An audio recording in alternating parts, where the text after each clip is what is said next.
ये कहानी book bound novel story की है और इसे लिखने का असली मकसद है आपको हंसाना, चौंकाना और एंटरटेन करना। अगर इसमें किसी असली इंसान या जगह जैसी चीज़ दिख जाए तो समझ लो बस आपकी इमेजिनेशन बहुत तेज है। जो अलट इसमें थोड़ी एडल्टर का भी हो सकता है, तो 18 साल से कम वाले प्यारे बच्चों इससे दूर रहे। आप लोग अभी डोरामो नया मोटू पतलू देख कर खुश रहो। बड़े लोग दिल थाम के पढ़े, लेकिन बाद में प्लीज़ हमें ब्लेम मत करना। ध्यान रहे ये सब फिक्शन है, असली नहीं। तो किसी कैरेक्टर को देखकर यह मत कहना, अरे ये तो हमारे मोहल्ले वाले शर्मा जी जैसे हैं। पढ़ो, हंसो और मजे लो। अध्याय 31। मैं मना करता हूँ। लाइव प्रसारण देखने का कमरा गूंज रहा था क्योंकि हजारों दर्शक लगातार चैट को स्पैम कर रहे थे। इस बार वे किसी का नाम नहीं जप रहे थे, बल्कि जोश के साथ रणनीतियों पर चर्चा कर रहे थे। बस जब हर कोई सोच रहा था कि पहला गेम पर्याप्त आश्चर्यजनक था, तो दूसरा गेम ने उन्हें भव्यता की सच्ची परिभाषा दिखाई।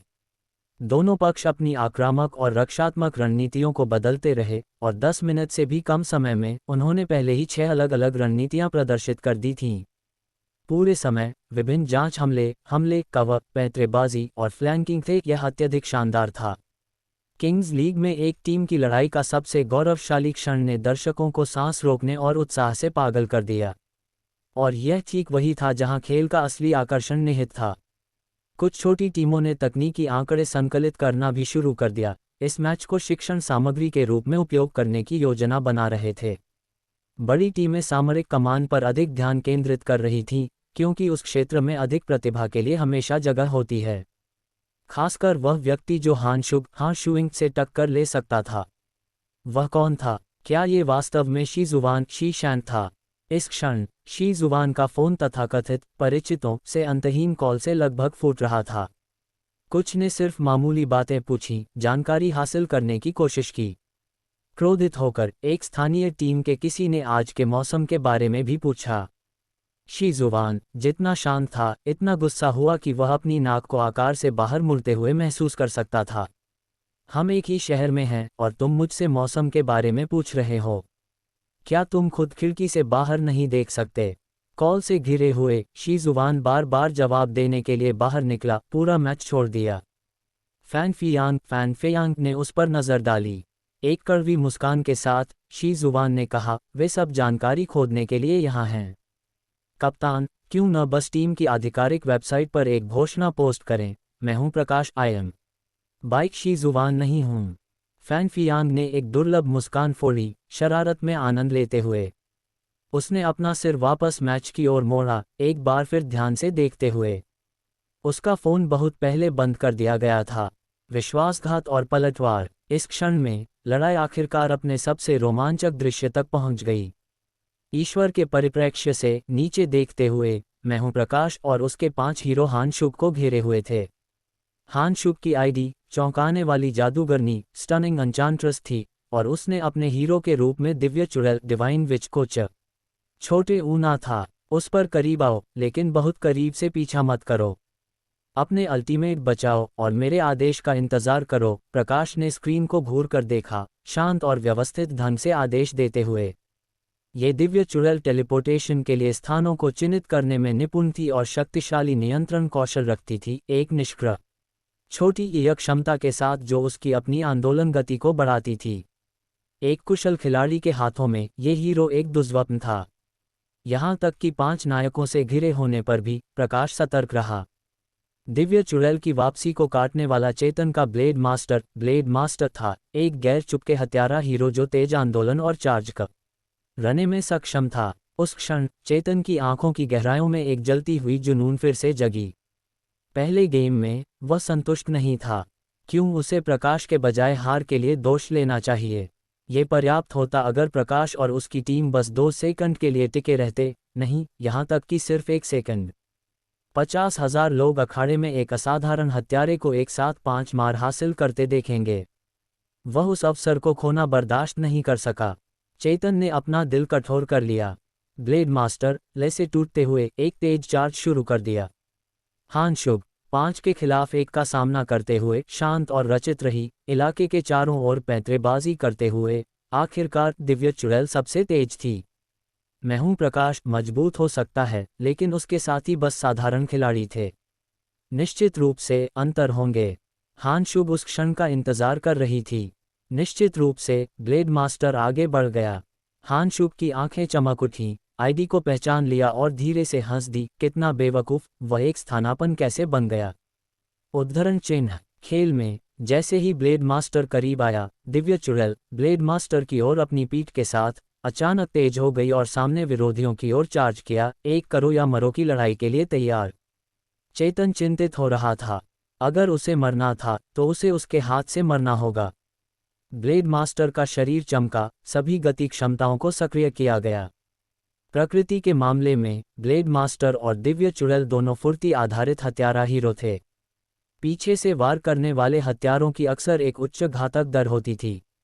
पीछा मत करो, वापस जाओ। प्रकाश ने आखिरकार चेतन की असामान्य आंदोलन को देखा। एक ही स्क्रीन के भीतर कोई ईश्वर की तरह पूरी स्थिति को नज़रअंदाज नहीं कर सकता है, इसलिए किसी को साथियों के सहयोग पर भरोसा करना पड़ता है। हालांकि चेतन सहयोगी नहीं था। ब्लेड मास्टर दिव्य चुड़ैल के बहुत करीब था और सीधे सबसे शक्तिशाली हत्याचाल शुरू की। लेकिन अगले पल में दिव्य चुड़ैल गायब हो गई। स्थिति को चिन्हित करें, तत्काल टेलीपोर्टेशन। जब तक चेतन को एहसास हुआ कि क्या हुआ है, दिव्य चुड़ैल, जिसने ब्लेड मास्टर के पीछे टेलीपोर्ट किया था, ने एक चमकीला प्रकाश जारी किया जो ब्लेड मास्टर के माध्यम से छेद गया। मृत्यु किरण, डेथ रे। एक पतले बख्तरबंद हत्यारे को पीठ में छुरा घोंपने के लिए अपने सबसे मजबूत कौशल का उपयोग करने वाला एक हत्यारा परिणाम भविष्यवाणी करने योग्य था। चेतन को चक्कर आया और पूरी स्क्रीन अंधेरा हो गई। पहला रक्त। चेतन पूरी तरह से हक्का बक्का था। जवाबी हमला। दर्शक चुप थे। जवाबी हमला बहुत खूबसूरत था, लेकिन वह ब्लेड मास्टर बहुत बेवकूफ। एक क्षण के बाद उच्च प्रशंसा और शापों दोनों का एक तूफान हवा के माध्यम से गरजा। चैट विंडो अभिभूत थी। तुम बड़े बेवकूफ, पूरी तरह से बेकार गड्ढा। पूर्वांचल इतना गुस्सा था, उसने वास्तव में एक हाथ मुक्त किया और एक मुक्का फेंका। चेतन ने पूर्वांचल का गुस्सा झटका लिया और यहां तक कि अपनी कुर्सी में स्थानांतरित हो गया। पूर्वांचल और वकील के चेहरों पर कातिलाना नजरें देखकर चेतन इतना डर गया कि वह अपने सभी सामान को पीछे छोड़कर निजी कमरे से बाहर भाग गया। इस क्षण में ऑनलाइन चेतन का ऑल्ट खाता एक मानव मांस खोज के माध्यम से सामने आया और आरोप और शाप एक बाढ़ की तरह नीचे आने लगे। उसकी मामूली टीम ने तुरंत उसके साथ अनुबंध समाप्त करने की घोषणा की। अन्य मामूली टीमें ध्यान की लहर की सवारी करने के लिए जल्दी से आगे बढ़ीं, घोषणा करते हुए कि वे कभी भी चेतन के साथ सहयोग नहीं करेंगे। घबराया हुआ और भागता हुआ चेतन कभी कल्पना भी नहीं कर सकता था कि एक साइड बेट मैच के कारण उसका करियर पूरी तरह से बर्बाद हो जाएगा। प्रकाश के पास चेतन पर ध्यान देने की कोई ऊर्जा या रुचि नहीं थी। वह पूरी तरह से दिव्य चुड़ैल का पीछा करने पर केंद्रित था। हान शुग का पक्ष पहले ही पीछे से फ्लैंक कर रहा था। मुठभेड़ की लड़ाई, दोनों पक्ष भयंकर मुकाबले में जुटे हुए थे। प्रकाश की टीम बहुत अधिक नुकसान में थी, एक व्यक्ति नीचे और उनका गठन एक जवाबी हमला के लिए उपयुक्त नहीं था। दिव्य चुड़ैल को मार डालो। प्रकाश अपने लक्ष्य पर पूरी तरह से अड़ा हुआ था। भले ही वह जीत न सका, उसे विरोधी की दिव्य चुड़ैल को नीचे लेना पड़ा। दिव्य चुड़ैल दो क्षमताओं को बर्बाद करने के बावजूद अभी भी एक उच्च गतिशीलता फायदा रखती थी, चालाक और देवता जैसी सूक्ष्म प्रबंधन के साथ। आखिरकार हान शुग एक पेशेवर घटना थी। रात दिन के अथक अभ्यास ने बेजोड़ प्रतिक्रियाओं और जागरूकता को सम्मानित किया था, जबकि प्रकाश के पास लघुकालिक शिखर प्रतिक्रियाओं के लिए सिस्टम की सहायता थी। पूरा दृश्य अराजकता में था, लेकिन उनकी पीछा जितना शानदार कुछ भी नहीं था। भविष्यवाणी, आंदोलन, टॉवर को घेरना। कमरे में लगभग हर कोई कोने पर केंद्रित था, उन दोनों के बीच लड़ाई देखता था। अंततः प्रकाश के हीरो ने एक और वापसी मार चाल निष्पादित की, हान शुग की दिव्य चुड़ैल को नीचे लेते हुए। एक साथ देखने वाला हर कोई विस्फोट कर गया, किसी और कारण से नहीं, बल्कि इसलिए कि वह वापसी मार हान शुग की हस्ताक्षर चालों में से एक थी। यहां तक कि हान शुग खुद भी आश्चर्य से पकड़ी गई थी। अंतिम परिणाम अप्रत्याशित था। प्रकाश अपने हीरो पर केवल आधे स्वास्थ्य के साथ दो विरोधियों का सामना करने के लिए युद्ध के मैदान में वापस आया, एक आधे स्वास्थ्य पर और एक घायल, और एक ड्रॉ को मजबूर करने में कामयाब रहा। खेल मोड में दोनों नायकों का एक साथ गिरना सबक खुलने के बाद से कुछ ड्रॉ में से एक हुआ, दर्शकों को एक उन्माद में भेज दिया। मैं हूं प्रकाश, मैं, हान शुक, तुम्हारे साथ एक 1-on-1 हीरो मैच चाहती हूं। हान शुक की आंखें शानदार ढंग से चमकी क्योंकि उसने सीधे सार्वजनिक चैनल पर उसे चुनौती दी। प्रकाश ने कीबोर्ड को धक्का दिया और एक ही वाक्य टाइप किया। थक गया, मैं मना करता हूं। हजारों ने इसे लाइव देखा और असंख्य आवाजें स्क्रीन के सामने गरज उठीं। उसे धिक्कार है, उसने वास्तव में हमारी देवी को मना कर दिया। अध्याय 32, तुम कहां भाग सकते हो। दूसरी टीम पर हान शुक हाशुइंग थी। पता चला कि हम हर समय एक पेशेवर गेमिंग गॉड के खिलाफ खेल रहे थे। पूर्वांचल जेंगडोंग प्रोविंस की अभिव्यक्ति ऐंठी हुई थी, हंसी और आंसुओं के बीच फंसा हुआ था, और वकील वो और छोटे वकील लिटिल वो के लिए भी यही था। मुख्य बिंदु ये था, गेम वास्तव में एक ड्रॉ में समाप्त हुआ। क्या बुरा था, प्रकाश बाईशॉशेंक ने देवी की चुनौती को ठुकरा दिया। अरे, तुम लोग गूंगे हो गए हो क्या? गेम खत्म हो गया, जाने का समय। प्रकाश को कोई पता नहीं था कि हान शुक कौन थी। वह गेम खेलते समय सेलिब्रिटीज का पीछा नहीं करता था। उन तीनों को बड़ी आंखों से घूरते हुए देखकर प्रकाश को उम्मीद थी कि उनका पेट भरा नहीं होगा। वह अब और नहीं खेलना चाहता था। पूर्वांचल अभी भी कीबोर्ड को छूना चाहता था। वह देवी के साथ अभिवादन का आदान प्रदान करना चाहता था, कम से कम उसके साथ परिचित होना चाहता था। प्रकाश ने अपना हाथ बढ़ाया और अपना कंप्यूटर बंद कर दिया। ये लानत का मोटापा अभी भी खेलना चाहता है। वह उसे यह अवसर नहीं दे सकता था। स्क्रीन के काला होने के साथ पूर्वांचल एक मूर्ति में बदल गया। अगर कोई और अभी उसका कंप्यूटर बंद करने की हिम्मत करता तो वह सुनिश्चित करता कि उन्हें पछतावा होता। लेकिन प्रकाश के साथ पूर्वांचल झिझका। अपने कई सालों के अच्छे भाई को बुझाना है या नहीं? सुंदरता गॉड को अस्वीकार करना, ऑफलाइन जाने से पहले अलविदा भी नहीं कहना, कितना दबदबा। वकील और छोटे वकील दोनों ने उत्साही प्रशंसा के साथ उसे देखा। तुम लोगों को भी बंद कर देना चाहिए। क्या तुम्हें इस घड़ी भूख नहीं लगी है? हमें इस मोटे को एक अच्छा खाना खिलाने के लिए मजबूर करना होगा, उसे मुफ्त में मदद नहीं मिल सकती है, प्रकाश ने एक मुस्कान के साथ कहा। अब वकील और छोटे वकील के लिए प्रकाश के लिए प्रशंसा एक निश्चित ऊंचाई तक पहुंच गई, और एक और शब्द के बिना उन्होंने अपने कंप्यूटर बंद कर दिए। पूर्वांचल ने एक दर्दनाक करार छोड़ी। वकील और छोटे वकील के कंप्यूटरों का उपयोग करने का उसका विचार चकनाचूर हो गया। यह उसके जीवन में पहली बार था जब वह अपनी मूर्ति, अपनी देवी के इतने करीब था, और फिर भी प्रकाश उन्हें अलग करने में कामयाब रहा था। और मेरे हजारों प्रशंसकों और दर्शकों का क्या? मेरे पास उनसे नमस्ते कहने का भी समय नहीं था। पूर्वांचल ऐसा लग रहा था जैसे वह मरने वाला हो। आखिरकार पूर्वांचल अस्थिर चलते हुए और गुस्से से भरा हुआ वकील और छोटे वकील द्वारा सहारा दिया गया और प्रकाश के पीछे हो लिया क्योंकि वे निजी कमरे से बाहर निकले। देवी का प्रस्ताव। गलियारे से नीचे दूसरे कमरे का दरवाजा खुला और कई आकृतियां बाहर निकलीं, ठीक समय पर पूर्वांचल और उसके समूह को देखने के लिए। पूर्वांचल, तुम यहाँ क्या कर रहे हो? उन लोगों में एक गोलमटोल लड़के ने पूर्वांचल को देखा और चिल्लाया। हान युहाओ। पूर्वांचल की आत्माएं उठीं, उसका पीला चेहरा तुरंत उत्साह से भर गया, स्टेरॉइड पर एक मुर्गे की तरह उछलते हुए। तो तुम्हारी बहन शुभ महान गॉड है। शुभ महान गॉड कहाँ थी? पूर्वांचल ने अपनी गर्दन आगे बढ़ाई, खोज करते हुए। अब तुम्हें पता है कि मैं क्या सक्षम हूँ, तो तुम्हें क्या बताऊं? भविष्य में मुझे चुनौती देना बंद करो, तुम योग्य नहीं हो। हान युहाओ ने अकड़कर कहा। ये सब क्या था? प्रकाश मुश्किल से हंसने और रोने से खुद को रोक पाया। क्या यह मोटापा, जिसे पूर्वांचल खासकर हराना चाहता था, वही आदमी था? ये दो मोटे, एक दूसरे से अधिक असामान्य। हान युहाओ उपद्रव करना जारी रखने वाला था। एक पतले, गोरे हाथ ने उसे एक थप्पड़ के साथ एक तरफ धकेल दिया। एक बर्फ सफ़ेद शर्ट और काले स्टॉकिंग्स पहने हुए हान शुक अपनी लंबी, खूबसूरत टांगों के साथ आगे बढ़ी और समूह पर अपनी नज़र फेरी। तुम में से कौन? मैं हूं प्रकाश है। हान शुक थोड़ी परेशान लग रही थी, पहली बार किसी ने उसके निमंत्रण को अस्वीकार कर दिया था। उसे अपना फॉलो अप संदेश भेजने का मौका भी नहीं मिला था जब दूसरी तरफ पहले ही ऑफलाइन हो गया था।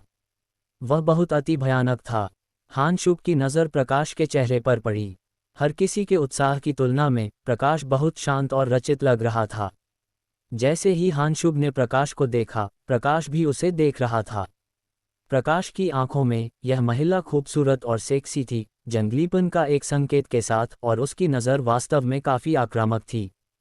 ये तुम हो? हानशुग ने प्रकाश को घूर कर देखा और पूछा। हाँ, प्रकाश ने सिर हिलाया, छिपाने लायक कुछ भी नहीं था।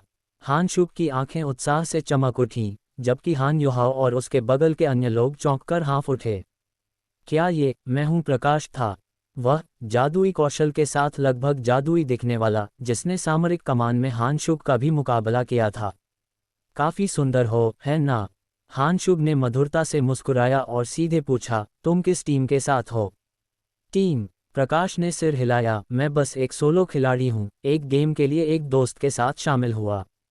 मैं ये गेम अक्सर नहीं खेलता। एक सोलो खिलाड़ी, कोई गिल्ड नहीं, कोई टीम नहीं, यहाँ तक कि एक स्टार खिलाड़ी भी नहीं। इतना मजबूत? हान युहाओ और अन्य को ये कुछ हद तक अविश्वसनीय लगा। वास्तव में मास्टर आम लोगों के बीच पाए जाते हैं। हानशुग की आंखें तेज चमकी और जैसे ही उसने प्रकाश को देखा, वह धीरे से अपने कोमल होठों को चाटने से खुद को रोक नहीं पाए। बहुत लुभावना, ऐसा मजबूत खिलाड़ी किसी भी टीम से संबंधित नहीं है, पेशेवर शकल में भी नहीं। हानशुग की आंखों में प्रकाश एक रत्न बन गया था और उसे बस करैत का होना था। हमसे जुड़ो, करैत युद्ध टीम, देश में शीर्ष 10। अगर तुम आते हो तो मैं तुम्हें तीसरी सीट दूंगी। हानशुग ने सीधे वादा किया। देश में शीर्ष 10 करैत युद्ध टीम की तीसरी सीट। हान युहाओ, पूर्वांचल, आसपास के हर कोई ऐसी मान्यता से दंग रह गए, एक असीमित पेशेवर भविष्य। क्षमा करें, मुझे रुचि नहीं है। प्रकाश ने सीधे मना करने से पहले सोचा भी नहीं। गेम बस मजे के लिए हैं। मेरा अपना करियर, मेरे अपने सपने हैं। एक भविष्य का $1 ट्रिलियन सीईओ, कोई कैसे तुच्छता के आगे झुक सकता है? इस अटूट निर्णायकता ने हानशुग सहित हर किसी को दंग और हक्का बक्का कर दिया। ऐसे कौशल और रणनीतियों के साथ फिर भी एक पेशेवर करियर को आगे नहीं बढ़ाना चाहते। हानशुग को अब और कुछ कहना भी नहीं आया। पूर्वांचल उनके बगल में उन्मत्त रूप से अपना सिर खुजा रहा था, चाहता था कि वह प्रकाश की ओर से चिल्लाए, मैं तैयार हूँ। उद्धरण चिन्ह। दुर्भाग्यवश प्रकाश तैयार नहीं था। आज तुम्हारा विरोधी होना एक खुशी थी, मैंने इन 2 दौरों का आनंद लिया, अलविदा। प्रकाश ने हानशुग को एक विनम्र मुस्कान दी, पूर्वांचल को उसकी स्वप्निल स्थिति से बाहर निकाला और आत्मविश्वास की चाल के साथ अपने समूह को दूर ले गया। मैं तुम्हारे इस फैसले को स्वीकार नहीं कर सकती। जैसे ही प्रकाश हानशुग के पास से गुजरा, उसने अचानक उससे कहा। प्रकाश ने उलझन में उसे देखा। तुम्हारी प्रतिभा तुम्हें पेशेवर सर्किट के लिए नियति देती है, हानशुग ने ईमानदारी से कहा। साथ ही, चूंकि मैंने तुम्हें खोजा है, तुम्हें करैत में शामिल होना होगा। मैं हार नहीं मानूंगी अगर तुम सहमत नहीं होते। जल्द या बाद में तुम हाँ कहोगे। ये शब्द वे एक स्वीकारोक्ति की तरह लगते थे। हान युहाओ, पूर्वांचल और अन्य के चेहरों पर अजीब भाव थे। प्रकाश मुस्कुराया, ठीक है, मैं इंतजार करूंगा। लेकिन तुम निराश होगी। $1 ट्रिलियन सीईओ को गेमिंग से जीविका कमाने के लिए भर्ती करने के बारे में सोचना, लड़की, तुम्हारे सपने बड़े हैं। प्रकाश चलना नहीं रुका। पीछा। प्रतियोगिता समाप्त हो गई, लेकिन ऑनलाइन हलचल बिल्कुल भी फीकी नहीं पड़ी। मैं हूं प्रकाश की पहचान के बारे में अटकलें मनोरंजन गेमिंग सुर्खियों पर हावी हो गईं, जिसमें वास्तविक पहचान के अंतहीन संस्करण घूम रहे थे। ये संभव है कि अगर प्रकाश खुद खड़ा होता और दावा करता कि वह मैं हूं प्रकाश है, तो कोई भी विश्वास नहीं करेगा। प्रकाश, बड़े वकील और छोटे वकील के साथ, पूर्वांचल को एक भोजन कराया जाने से पहले एक टैक्सी लेकर अकेले अपने अपार्टमेंट में वापस आया। जैसे ही उसने अपार्टमेंट में प्रवेश किया, एक टैक्सी चुपचाप पीछे हो ली। दरवाजा खुला और हानशुग बाहर निकली, एक विजयी मुस्कान के साथ अपार्टमेंट के नाम को देखते हुए। जीवन युद्ध की तरह है, इसे रणनीति की भी आवश्यकता होती है। तुम्हारा घोंसला ढूंढ लिया, मैं विश्वास करने से इनकार करती हूँ कि मैं तुम्हें नीचे नहीं ले सकती।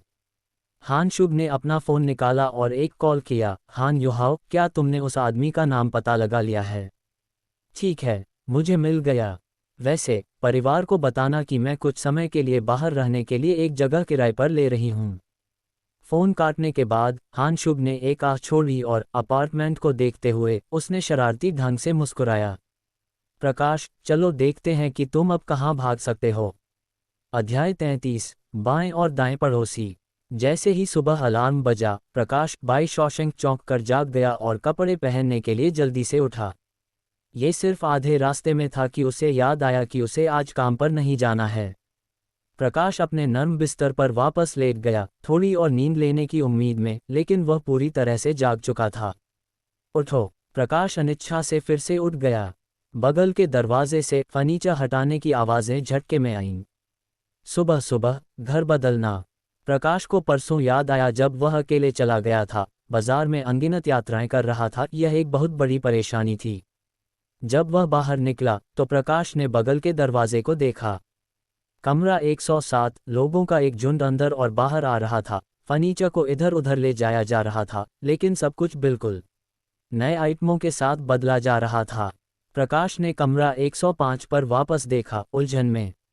उसे स्पष्ट रूप से याद आया कि कल रात कमरा 105 के दरवाजे के बाहर सामान का एक ढेर था। ऐसा लग रहा था जैसे कोई नया व्यक्ति अंदर चला गया हो। मेरे बाएं और दाएं दोनों पड़ोसी नए क्यों हैं? प्रकाश ने अपनी नाक को रगड़ते हुए सोचा। वह भी यहाँ नया था। क्या ऐसा हो सकता है कि ये कुछ दिन घर बदलने के लिए शुभ हैं और वह अंदर जाना एक संक्रामक चीज़ है? प्रकाश ने ज़्यादा नहीं सोचा और एक साफ दुकान ढूंढने के लिए नीचे गया, जहां उसने घर ले जाने के लिए कुछ सोया दूध और फ्रिटर पैक किए, घर पर खाना पसंद करते हुए। जैसे ही उसने लिफ्ट से ऊपर सवारी की, प्रकाश ने अंदर लगे शीशे में खुद को देखा। उसके कपड़े, हालांकि थोड़े झुर्रीदार, गंदे नहीं लगते थे। उसके बाल गंदे थे लेकिन अभी भी फूले हुए महसूस होते थे। बुरा नहीं, मैं, प्रकाश, अभी भी कुछ हद तक सुंदर हूँ। प्रकाश ने आत्ममुग्धता के एक क्षण में शामिल हुआ। फिर से जिंग वेई। जैसे ही लिफ्ट के दरवाजे खुले, प्रकाश बाहर निकलते समय अभी भी शीशे में देख रहा था। कोई एक विशाल गत्ते के बक्से का ढेर लेकर अंदर आ रहा था। ढेर बहुत लंबा था। प्रकाश ने दूसरे व्यक्ति को देखा, लेकिन व्यक्ति ने उसे नहीं देखा और वे टकरा गए। गत्ते के बक्से हर जगह गिर गए। एक बड़ा वाला ठीक प्रकाश के सिर पर उतर गया।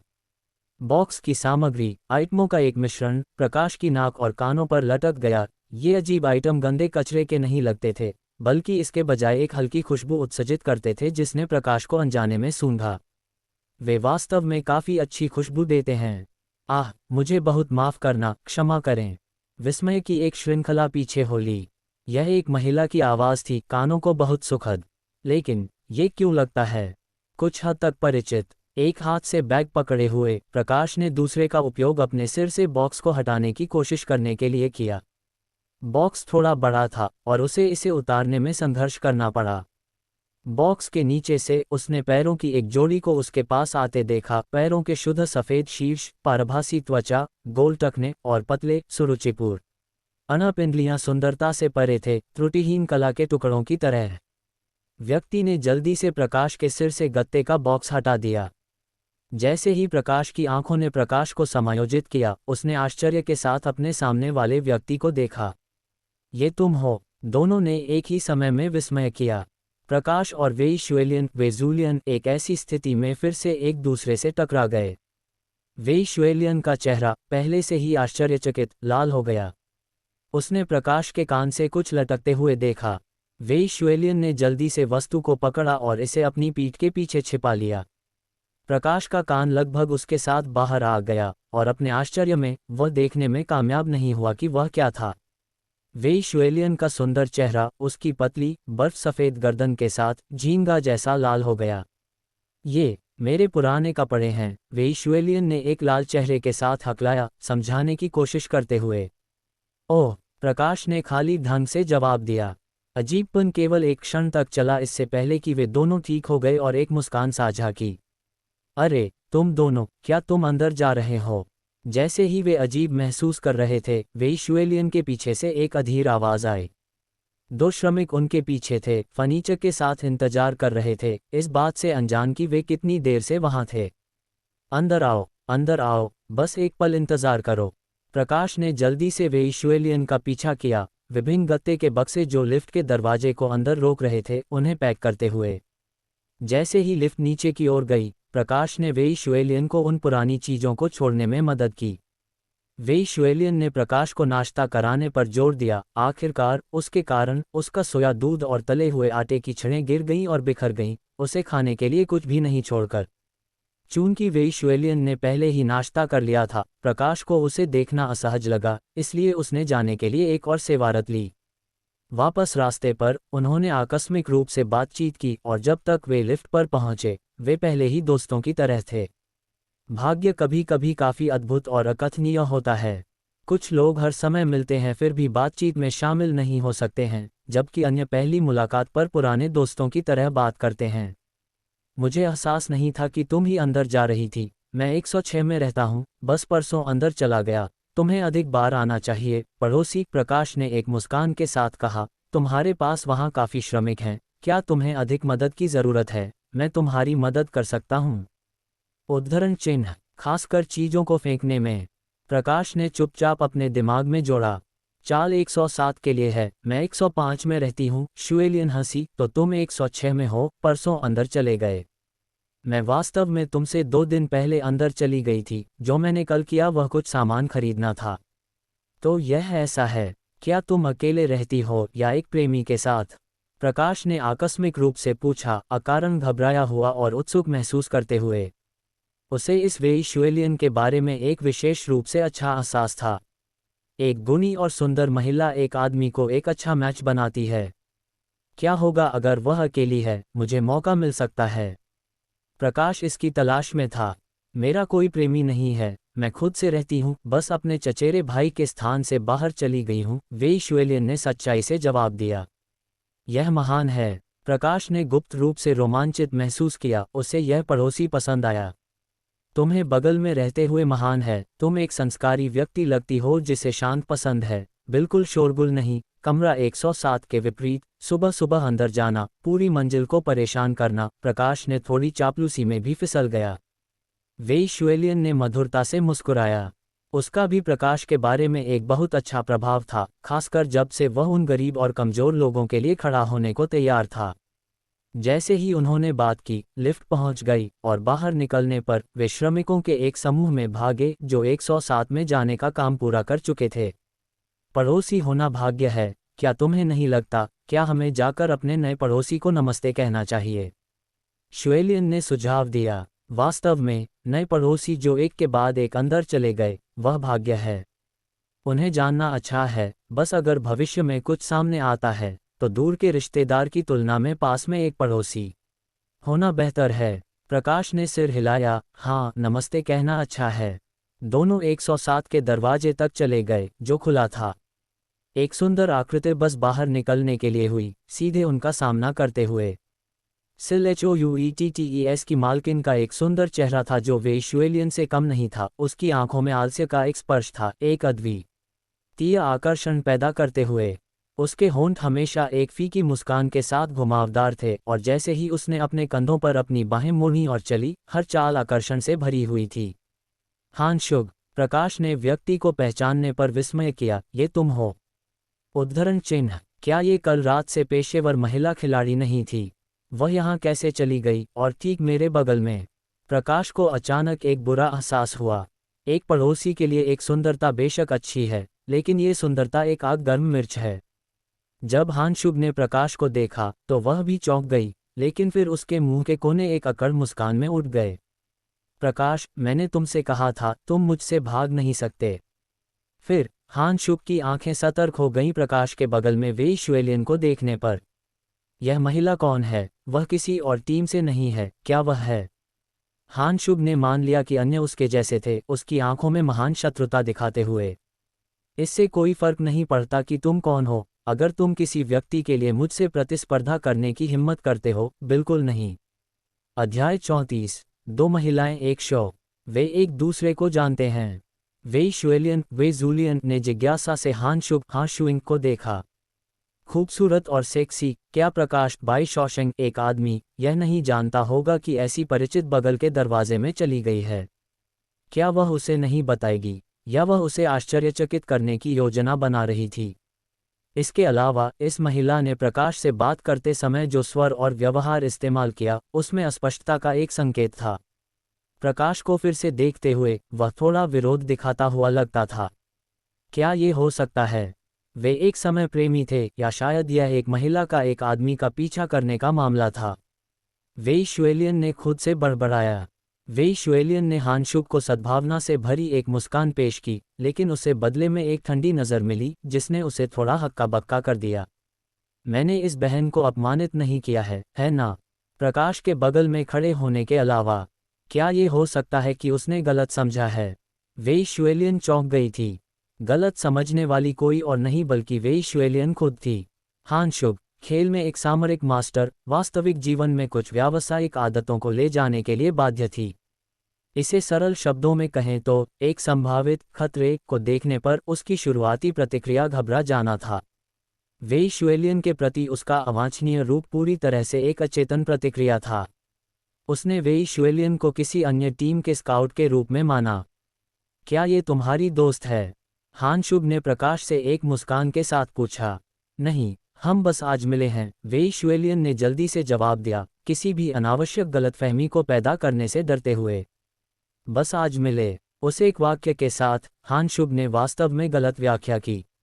मैं करत हूँ जो बस कल रात गेमिंग सर्कल में प्रसिद्ध हुआ। आज ऐसी कोमल और गरिमापूर्ण महिला उससे परिचय बनाने आ रही है। ये सामान्य नहीं है, निश्चित रूप से कुछ संदिग्ध चल रहा है। हान शुग की खूबसूरत भौहें थोड़ी सिकुड़ गईं। किस टीम के पास इतनी तेज खबर थी? और एक सुंदरता जाल का उपयोग करने के लिए कितना बेशर्म। हान शुग इस बारे में चिंतित थी और वेई शुएलियन के प्रति उसका रूप और भी ठंडा हो गया। लानत है लड़की, जिस आदमी पर मेरी नज़र है उसके लिए होड़ करने की हिम्मत करो। हान शुग ने पहला कदम उठाने का फैसला किया। उसने एक भौं उठाए और एक ताना के साथ वेई शुएलियन को चेतावनी दी, बस मिले। छोटी बहन, मुझे तुम्हें एक सलाह देने दो, उससे दूर रहो। वह तुम्हारे साथ नहीं जाएगा। शीशे में खुद को एक अच्छी नज़र डालो।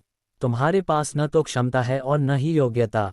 उद्धरण चिन्ह। हान शुग का मतलब था कि करत युद्ध टीम अतुलनीय रूप से मजबूत थी और वह खुद एक सामरिक मास्टर और एक शीर्ष इंटरनेट सेलिब्रिटी थी।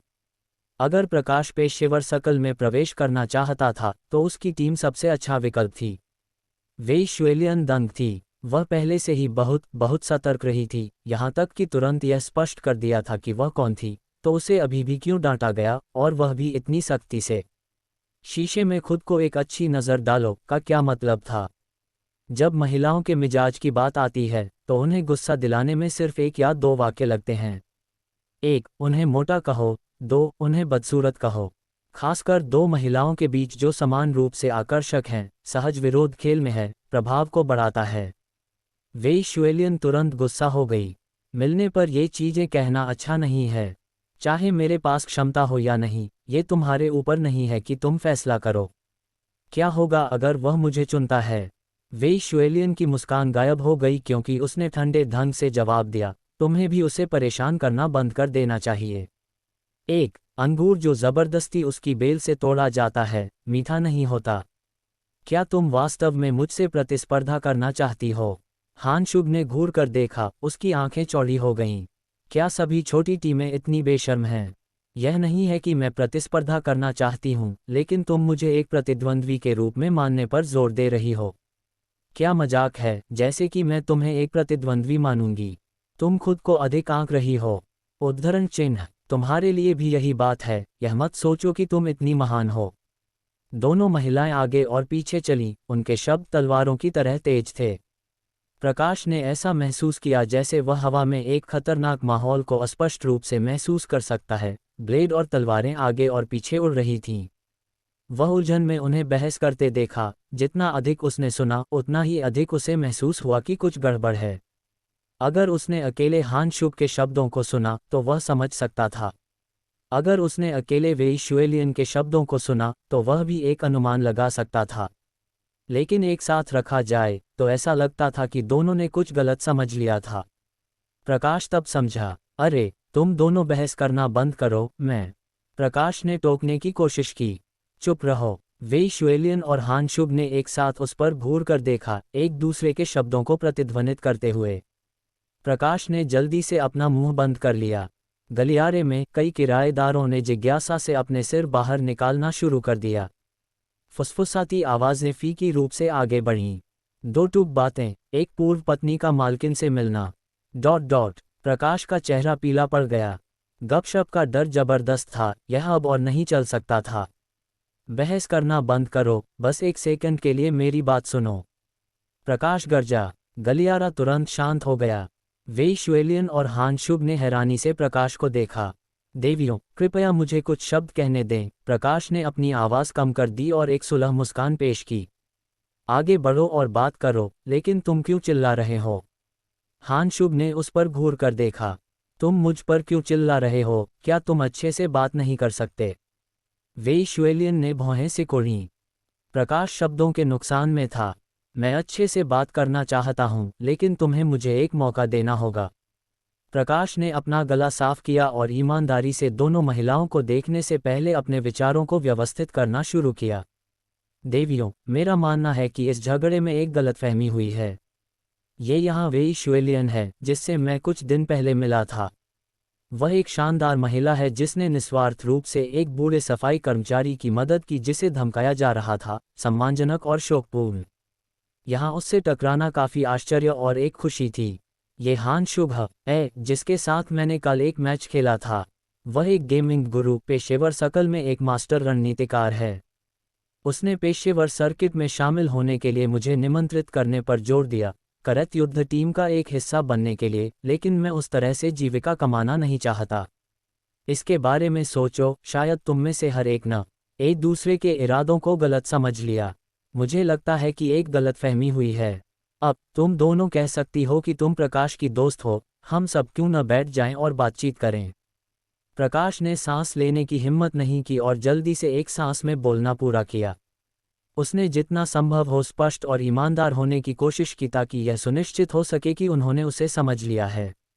इतने लंबे भाषण के बाद प्रकाश को प्यास और सूखा मुंह महसूस हुआ। दोनों महिलाएं चुप रहीं, बस उसे देख रही थीं। यह अब स्पष्ट होना चाहिए, प्रकाश ने राहत में आह भरी। तुम किसे बड़ी बहन कह रहे हो? हान शुग की आंखें तेज हो गईं।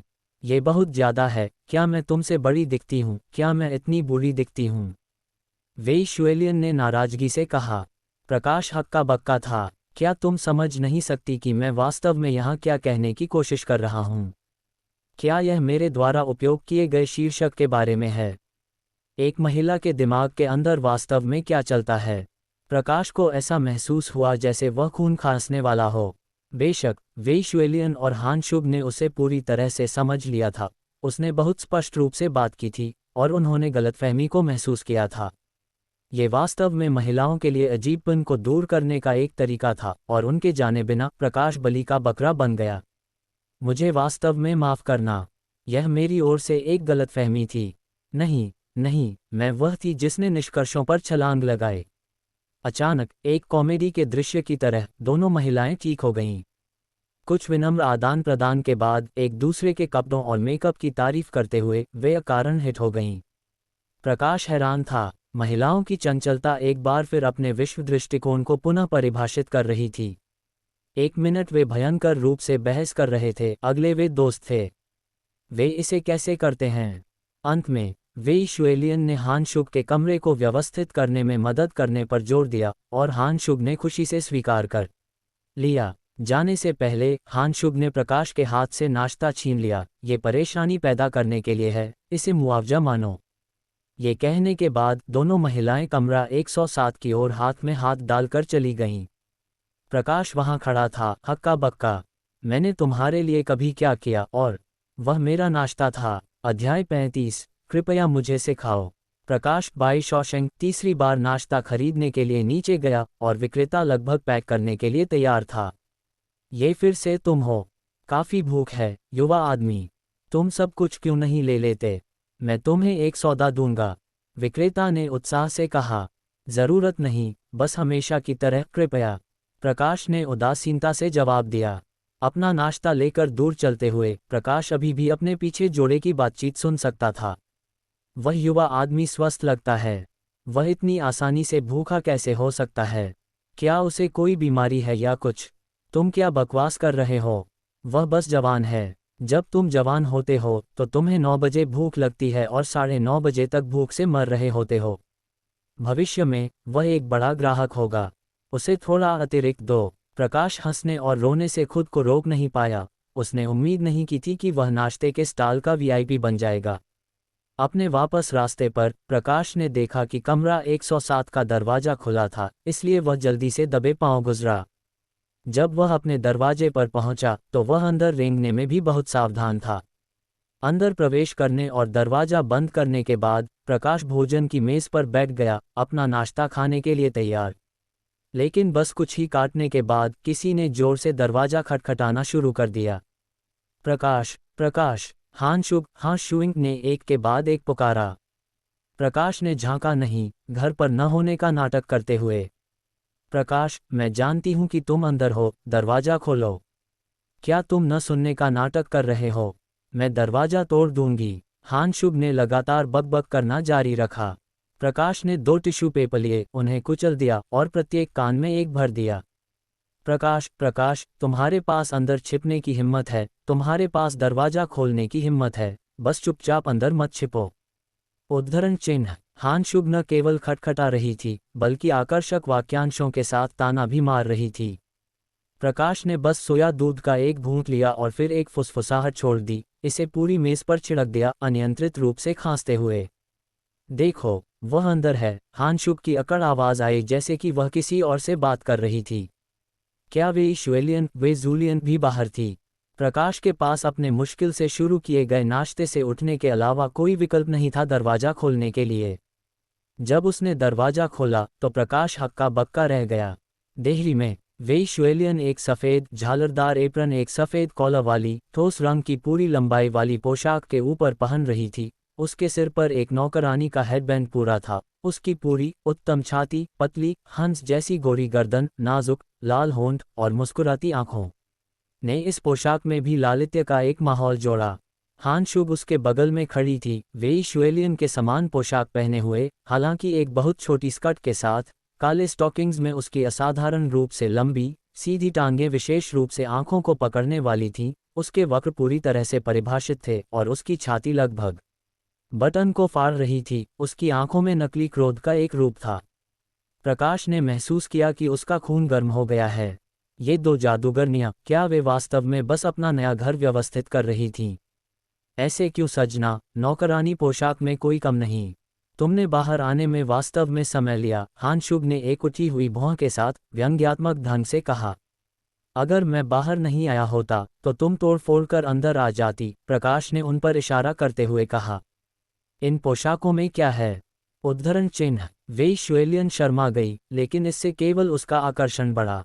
हानशुग ने शर्मीली अभिनय करने का नाटक किया, एक प्यारी आवाज में बोलते हुए, ठीक है, मैं लाखों प्रशंसकों के साथ एक इंटरनेट सेलिब्रिटी होती हूँ। ये मेरे लाइव स्ट्रीम से कपड़ों के 2 सेट हैं। नौकरानी पोशाक, क्या ये वही नहीं है जो तुम साफ करन ए के लिए पहनते हो, बड़े भाई? जादूगरनियां। प्रकाश ने कमजोरी का एक झोंका महसूस किया।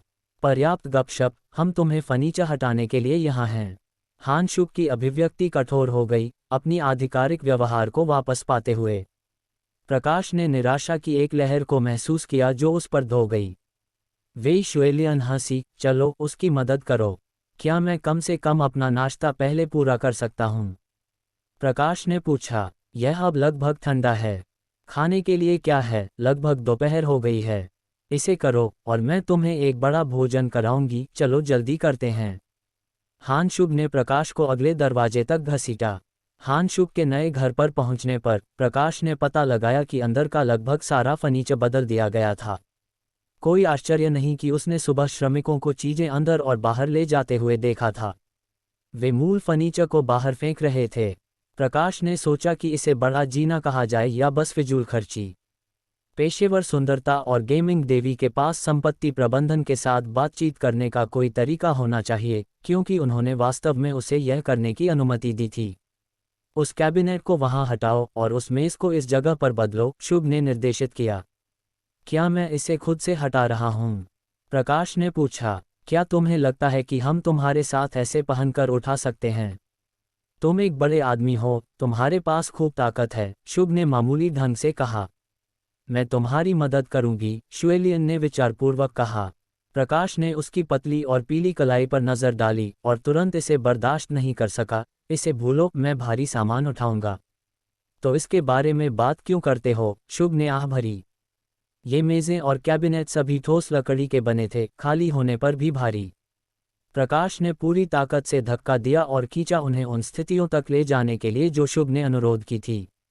यह अच्छा नहीं है, ये कुछ हद तक सूरज की रोशनी को रोक रहा है। शुएलियन ने एक क्षण के लिए जांच की, हम मेज को यहाँ क्यों ना बड़ी यहाँ हटाने की कोशिश करते। प्रकाश ने अनुपालन किया, ये भी काफ़ी सही नहीं है, शायद कैबिनेट को हटाओ, शुभ ने सुझाव दिया। प्रकाश ने अनुपालन किया, मुझे अभी भी लगता है कि यह पहले जैसा थोड़ा बेहतर था, शुएलियन ने कहा। वास्तव में, लेकिन शुभ झिझक गई। दोनों महिलाएं लगातार बातचीत करती रहीं जबकि प्रकाश इसे और उसे हटाता रहा। उसने नाश्ता नहीं किया था और जल्द ही घुटनों में कमजोरी महसूस हुई, फर्श पर बैठने के लिए पर्याप्त थका हुआ।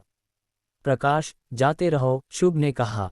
प्रकाश ने एक मरी हुई मछली की नज़र के साथ उसे देखा, 2 बटन खोले और सांस के लिए हाँफने लगा। क्या तुम दोनों कृपया किसी बात पर सहमत हो सकती हो? तुम इस गरीब आदमी को थका रही हो। उद्धरण चिन्ह, क्या तुम पहले ही हार मान रहे हो? तुम कल रात काफ़ी ऊर्जावान थे, शुभ हंसी, किसी को पूरी तरह से सबक से दबा दिया गया था। यह महिला, वह एक शिकायत रखती है। प्रकाश कांप उठा। शुएलियन ने एक शब्द के बिना मुस्कुराया। क्षमा करें, बाधा डालने के लिए माफ़ करना। दरवाजे से अचानक एक शर्मीली आवाज़ आई। वे तीनों ने अपना सिर मोड़ा। एक सूट और चमड़े के जूते में एक युवक वहां खड़ा था, शर्मीले ढंग से फॉर्म का एक ढेर पकड़े हुए। मैं संपत्ति प्रबंधन से हूं, आप में से कौन अपार्टमेंट 107 से सुश्री हान शुभ हैं? वह मैं हूं। शुभ आगे बढ़ी। ओह, आपने मूल फर्नीचर को बदल दिया है। कृपया इन फॉर्मों को भरें। शुभ की पोशाक इस क्षण में निश्चित रूप से आकर्षक और आंखों को पकड़ने वाली थी। शर्माते हुए संपत्ति प्रबंधन युवक ने उसे फॉर्म सौंप दिए। उनके माध्यम से पलटने और उन्हें काफ़ी ढेर पाने के बाद शुभ ने शुएलियन को पुकारा, शुएलियन, आओ मेरी मदद करो इन्हें भरने में। शुएलियन ने सिर हिलाया और दोनों महिलाएं पीछे के कमरे में चली गईं। लिविंग रूम में केवल दरवाजे पर संपत्ति प्रबंधन युवक और प्रकाश जमीन पर बैठा हुआ, अव्यवस्थित और हौंफता हुआ रह गया। अंदर आओ और एक सीट लो, दोस्त, प्रकाश ने कमजोर ढंग से इशारा किया, जैसे कि यह उसका अपना घर हो। संपत्ति प्रबंधन युवक ने एक क्षण के लिए झिझका, फिर अंदर चला गया और एक जिज्ञासु अभिव्यक्ति के साथ प्रकाश के सामने उठने से पहले भीतरी कमरे में झांका। प्रकाश हक्का बक्का था, इस आदमी के इतने चुपके होने में क्या है? और वह ऐसी अजीब, लगभग प्रशंसनीय नज़र के साथ मेरी ओर क्यों देख रहा है? बड़े भाई, तुम और वे 2 महिलाएं, तुम दिन के बीच में हो, तुम्हें दरवाज़ा बंद कर देना चाहिए। संपत्ति प्रबंधन युवक ने सोच समझकर याद दिलाया, मैं बस फर्नीचर हटा रहा हूँ, मुझे क्या दरवाज़ा बंद करने की ज़रूरत है? प्रकाश उलझन में था, लेकिन संपत्ति युवक की कामुक नज़र को देखते हुए उसे समझ आया। यह आदमी गलत समझ गया। 2 महिलाओं के साथ एक आदमी, नौकरानी पोशाक में पहनी महिलाएं और पसीना में भीगा हुआ और अव्यवस्थित आदमी, कोई आश्चर्य नहीं कि एक गलत फहमी है। ये वह नहीं है जो तुम सोचते हो। प्रकाश ने समझाने की कोशिश की। मैं समझता हूँ। संपत्ति युवक ने एक षड्यंत्रकारी मुस्कान के साथ फुसफुसाया, मैंने अभी सब कुछ सुना। उस बहन ने कहा कि तुम कल रात वास्तव में जोरदार थे, उसे पूरी तरह से व्यवहार कराया। मैं किसी को नहीं बताऊंगा। बड़े भाई, मैं बस जानना चाहता हूँ, तुमने ये कैसे किया? मुझे सिखाओ, कृपया। अध्याय 36। हर कोई अपने काम में व्यस्त। वे शुएलियन, वे जूलियन और हान शुभ हाशुइंग को पीछे के कमरे से बाहर आने पर आश्चर्य हुआ कि प्रकाश बाई शॉशेंग संपत्ति पर प्रबंधन युवक के साथ फर्श पर बैठा था। वे दोनों हाथ में हाथ डाले थे, एक दूसरे से फुसफुसाते हुए। प्रकाश कुछ कहता हुआ लगता था और संपत्ति प्रबंधन युवक एक मुर्गी की तरह सिर हिलाता था जो अनाज चुगती है। उसकी अभिव्यक्ति जीवंत और उत्साहित के बीच बदलती रहती थी, जैसे कि उसने जीवन के बारे में कुछ गहरा सत्य सुना हो। दोनों महिलाओं ने एक संदेहजनक नज़र का आदान प्रदान किया। प्रकाश क्या कर रहा था? सहज ज्ञान ने उन्हें बताया कि प्रकाश किसी को धोखा दे रहा था। वे शुएलियन ने आई वेंट के खिलाफ प्रकाश की रणनीति देखी थी और हालांकि हान शुभ ने उन्हें नहीं देखा था, खेल में प्रकाश की चालाकी ने भी उसे एक गहरी छाप छोड़ दी थी। हालांकि ये केवल कुछ मिनट हुए थे, संपत्ति प्रबंधन युवक कैसे लगता था जैसे उसे दिमाग धो दिया गया हो। प्रत्येक महिला ने एक बार खांसी मनोरंजन के साथ उन पर नज़र डालते हुए संपत्ति प्रबंधन युवक कूद गया, उसकी आंखें थोड़ी घबरा गईं। प्रकाश, दूसरी ओर, लापरवाह था, यहाँ तक कि उन पर एक शांत मुस्कान प्रबंधित कर रहा था, उत्कृष्ट मनोवैज्ञानिक गुणवत्ता दिखाते हुए। मिस हान, क्या आपने सभी फॉर्म पूरे कर लिए हैं? उद्धरण चिन्ह। संपत्ति प्रबंधन युवक खड़ा हो गया, यहाँ तक कि सक्रिय रूप से प्रकाश को अपने पैरों पर खड़ा होने में मदद कर रहा था। उसका रवैया उल्लेखनीय रूप से सम्मानजनक था। हाँ, तुम उन्हें ले सकते हो। हान शुभ ने उसे देखा, फिर प्रकाश को, एक सुराग ढूंढने की कोशिश करते हुए। तब मैं अब और परेशान नहीं करूंगा, संपत्ति प्रबंधन युवक ने कहा। उसकी नज़र बचने वाली थी क्योंकि उसने आकस्मिक रूप से फॉर्मों के ढेर को पलटा, जैसे कि कुछ छिपाने के लिए। तुम दोनों किस बारे में इतनी जीवंतता से बात कर रहे थे? मेरे साथ भी साझा करो, हान शुभ ने उस पर मुस्कुराया। हाँ, मैं भी सुनना चाहती हूँ, वेई शुएलियन ने भी अपनी रुचि व्यक्त की। प्रकाश ने अपना गला साफ किया। संपत्ति प्रबंधन युवक ने जल्दी से सिर हिलाया, हम किसी बारे में बात नहीं कर रहे थे। उद्धरण चिन्ह। वास्तव में? ओह, ठीक है, मुझे इन फॉर्मों को तुरंत वापस ले जाने की ज़रूरत है। मैंने आप पर पर्याप्त देर तक थोपा है, इसलिए मैं चलता हूँ। संपत्ति प्रबंधन युवक ने जल्दी से अपनी विदाई ली और दरवाजे पर वह प्रकाश को एक आभारी मुस्कान देने के लिए मुड़ा। भाई, तुम व्यस्त हो, मैं तुम्हारे लिए दरवाज़ा बंद कर दूंगा। जिस क्षण संपत्ति प्रबंधन युवक ने दरवाज़ा बंद किया, उसकी आंखों में स्पष्ट रूप से एक चालाक चमक थी। वेई शुएलियन और हान शुभ ने एक दूसरे को देखा, उनकी नज़रें प्रकाश पर पड़ीं। उस पर देखो, ये किस तरह का संपत्ति प्रबंधन है, उनके सिर ठीक से कस नहीं रहे हैं। प्रकाश ने बड़बड़ाया, तुमने वास्तव में उसे किस चीज़ से दीक्षित किया? हान शुभ अभी भी संतुष्ट नहीं थी और दबाव डाला। ज्ञान, प्रकाश ने एक गंभीर चेहरे के साथ कहा। वेई शुएलियन और हान शुभ ने अविश्वास के समान गंभीर भाव पहने। अगर वह वास्तव में उस कीमती ज्ञान को लागू करता है जो मैंने प्रदान किया है, प्रकाश ने दरवाजे की ओर देखा, भावुक दिखते हुए, तो वह शायद बर्बाद है। उद्धरण चिन्ह। ठीक है, मजाक बहुत हुआ, उठो और हमारी चीजें हटाने में मदद करो, वेई शुएलियन ने एक मुस्कान के साथ कहा। और अधिक हटाना। प्रकाश ने अचानक कमजोरी की एक लहर और अत्यधिक चिड़चिड़ापन महसूस किया कि उसने संपत्ति प्रबंधन को भागने दिया। इस प्रकार, वह दोनों महिलाओं की कमान के तहत 2 घंटे तक खुद को व्यस्त रखा, मेज़ें, कैबिनेट हटाते हुए, पहले लिविंग रूम, फिर बेडरूम, जब तक वह पूरी तरह से थक नहीं गया। बहुत प्रत्याशित दोपहर आखिरकार आए। प्रकाश ने दोपहर के भोजन के लिए इतना आगे कभी नहीं देखा था। मुझे एक बड़ा भोजन खाना है। प्रकाश हान शुभ को कीमत चुकाने के लिए दृढ़ था। लेकिन फिर हान शुभ का फ़ोन अचानक बजा। उसने एक हाथ से फ़ोन उठाया जबकि दूसरे हाथ से अपने झरने जैसे काले बालों को इकट्ठा कर रही थी। नमस्ते कप्तान। ओह, क्या ऐसा है? ठीक है, मैं अभी वहाँ हूँ। फ़ोन पर कुछ तत्काल मामला लगता था और हान शुभ पीछे के कमरे में दौड़ गई। जब वह बाहर आई तो नौकरानी पोशाक उतार दी गई थी, सामान्य कपड़ों से बदल दी गई थी। शुएलियन, मुझे बहुत माफ़ करना, लेकिन मुझे थोड़ा कंपनी जाना होगा। मैं आज तुम्हें दोपहर के भोजन के लिए बाहर न ही ले जा सकती, मेरी माफ़ी। हान शुभ वेई शुएलियन से बात करते समय बहुत माफ़ी मांग रही थी। कोई बात नहीं, व्यवसाय महत्वपूर्ण है, तुम आगे बढ़ो। वेई शुएलियन उल्लेखनीय रूप से विचारशील थी। एक कनेक्शन है। ये भोजन, क्या यह मुझ पर नहीं होना चाहिए? मैंने सबसे अधिक काम किया। प्रकाश ने विरोध करने के लिए अपना मुंह खोला। इस बारे में क्या? मेरे साथ आओ, बस हमारा साथ दो और हम तुम्हें एक बड़ा भोजन कराएंगे। हान शुभ प्रकाश की असंतोष को देखते हुए आधा मजाक में उससे कहा।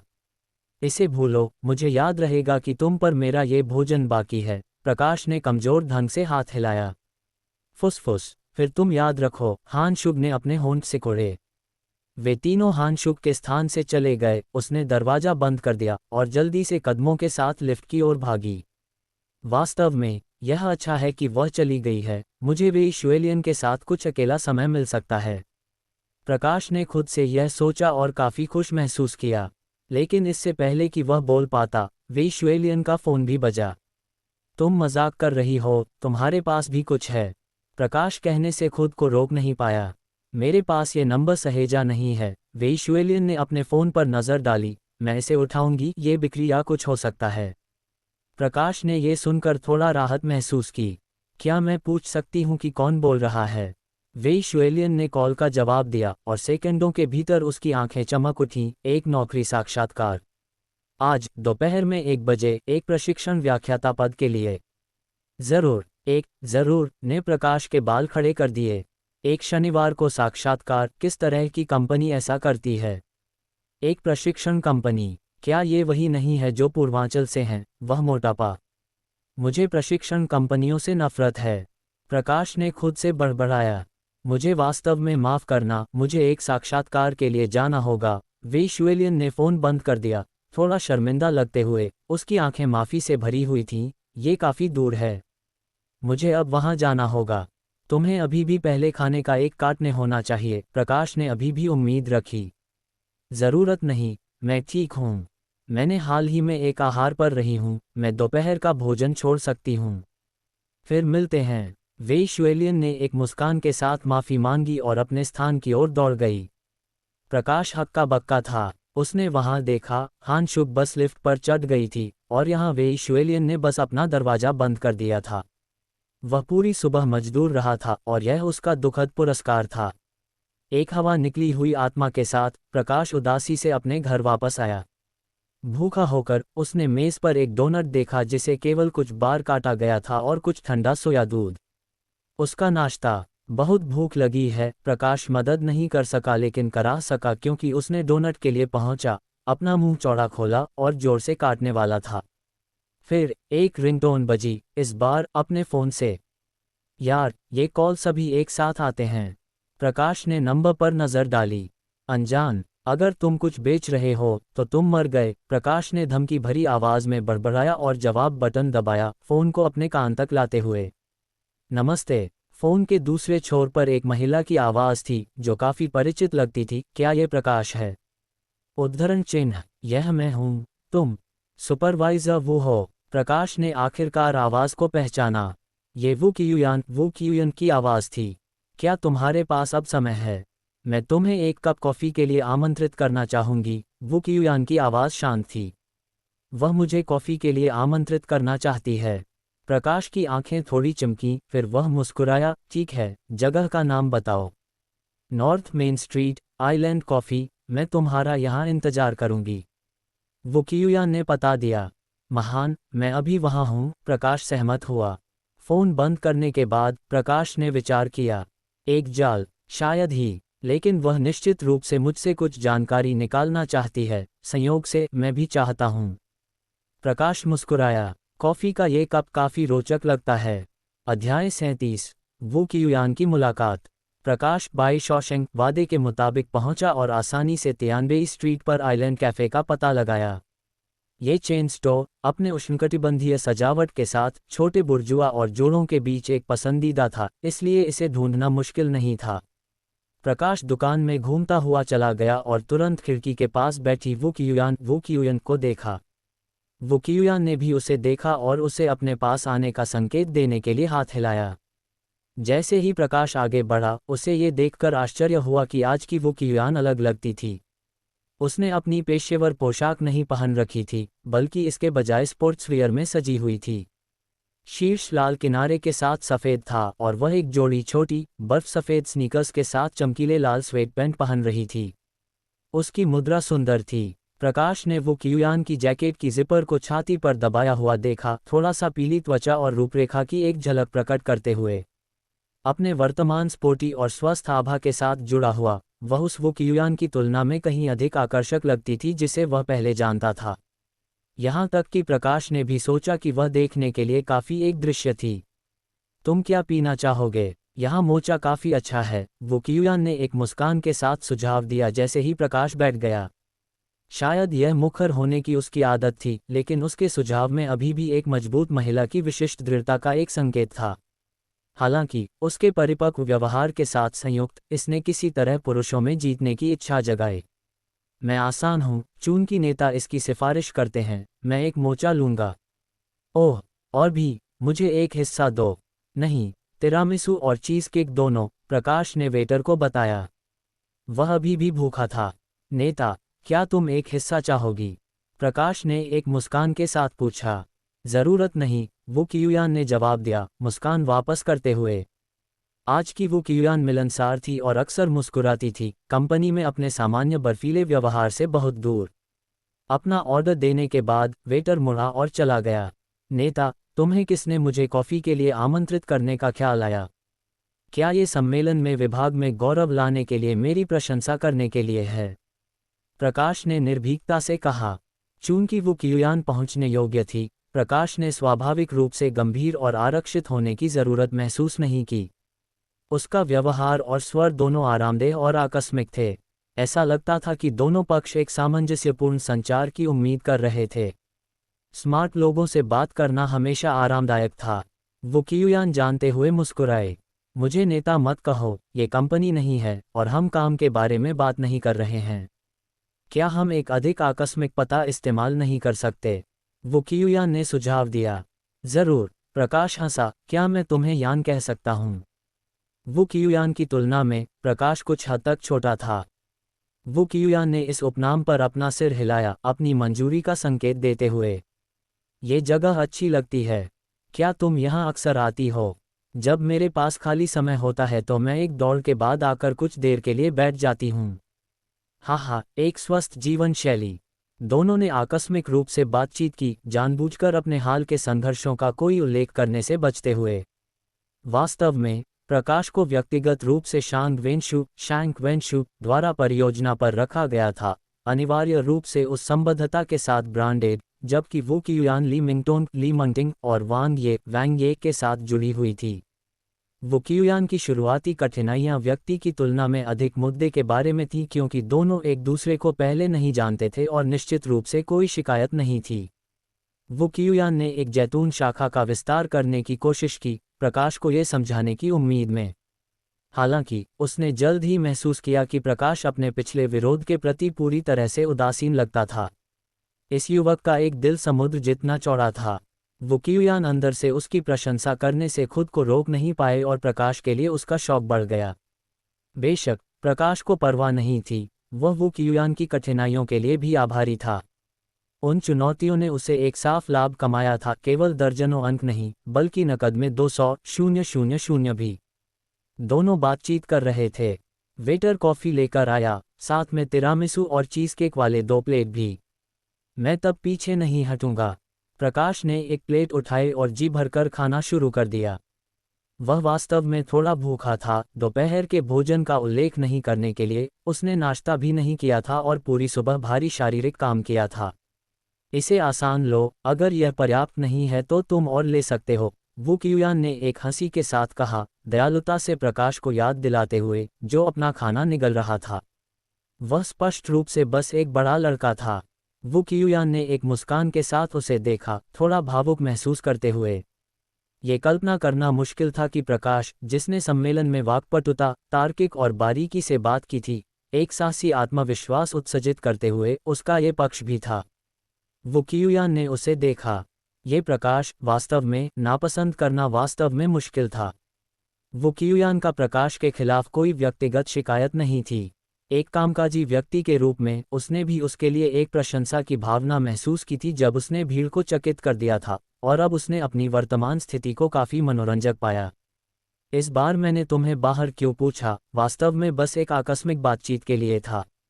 तुम कुछ दिनों से परियोजना पर हो, तुम इसके बारे में कैसा महसूस करते हो? क्या तुम वांग और दूसरों के साथ अच्छी तरह से मिल रहे हो? उद्धरण चिन्ह। भले ही उसने प्रकाश के बारे में ठीक महसूस किया, वो कियुआन ने अभी भी इस यात्रा के उद्देश्य को नहीं भूला था, क्योंकि उसने बातचीत को इच्छित विषय की ओर मोड़ने की कोशिश की। बुरा नहीं, हर कोई काफी अच्छा है। प्रकाश ने वो कियुआन पर मुस्कुराया, बहन यान भी अच्छी है और बहुत सुंदर। चापलूस। वो कियुआन हंसने और उसे डांटने से खुद को रोक नहीं पाए। ऐसे सुंदर युवक को उसकी तारीफ करते हुए सुनकर वास्तव में वो कियुआन को काफी खुश महसूस हुआ। अविश्वसनीय रूप से वो कियुआन को किसी से तारीफ मिले हुए एक लंबा समय हो गया था। लीमिंगटोन शक्ति के प्रति उत्सुक था और इसके प्रभाव से डरता था, उसके प्रति तेजी से दूर और ठंडा होता जा रहा था। कंपनी में लोग केवल एक निर्णायक, सक्षम और दबंग करियर महिला को देखते थे।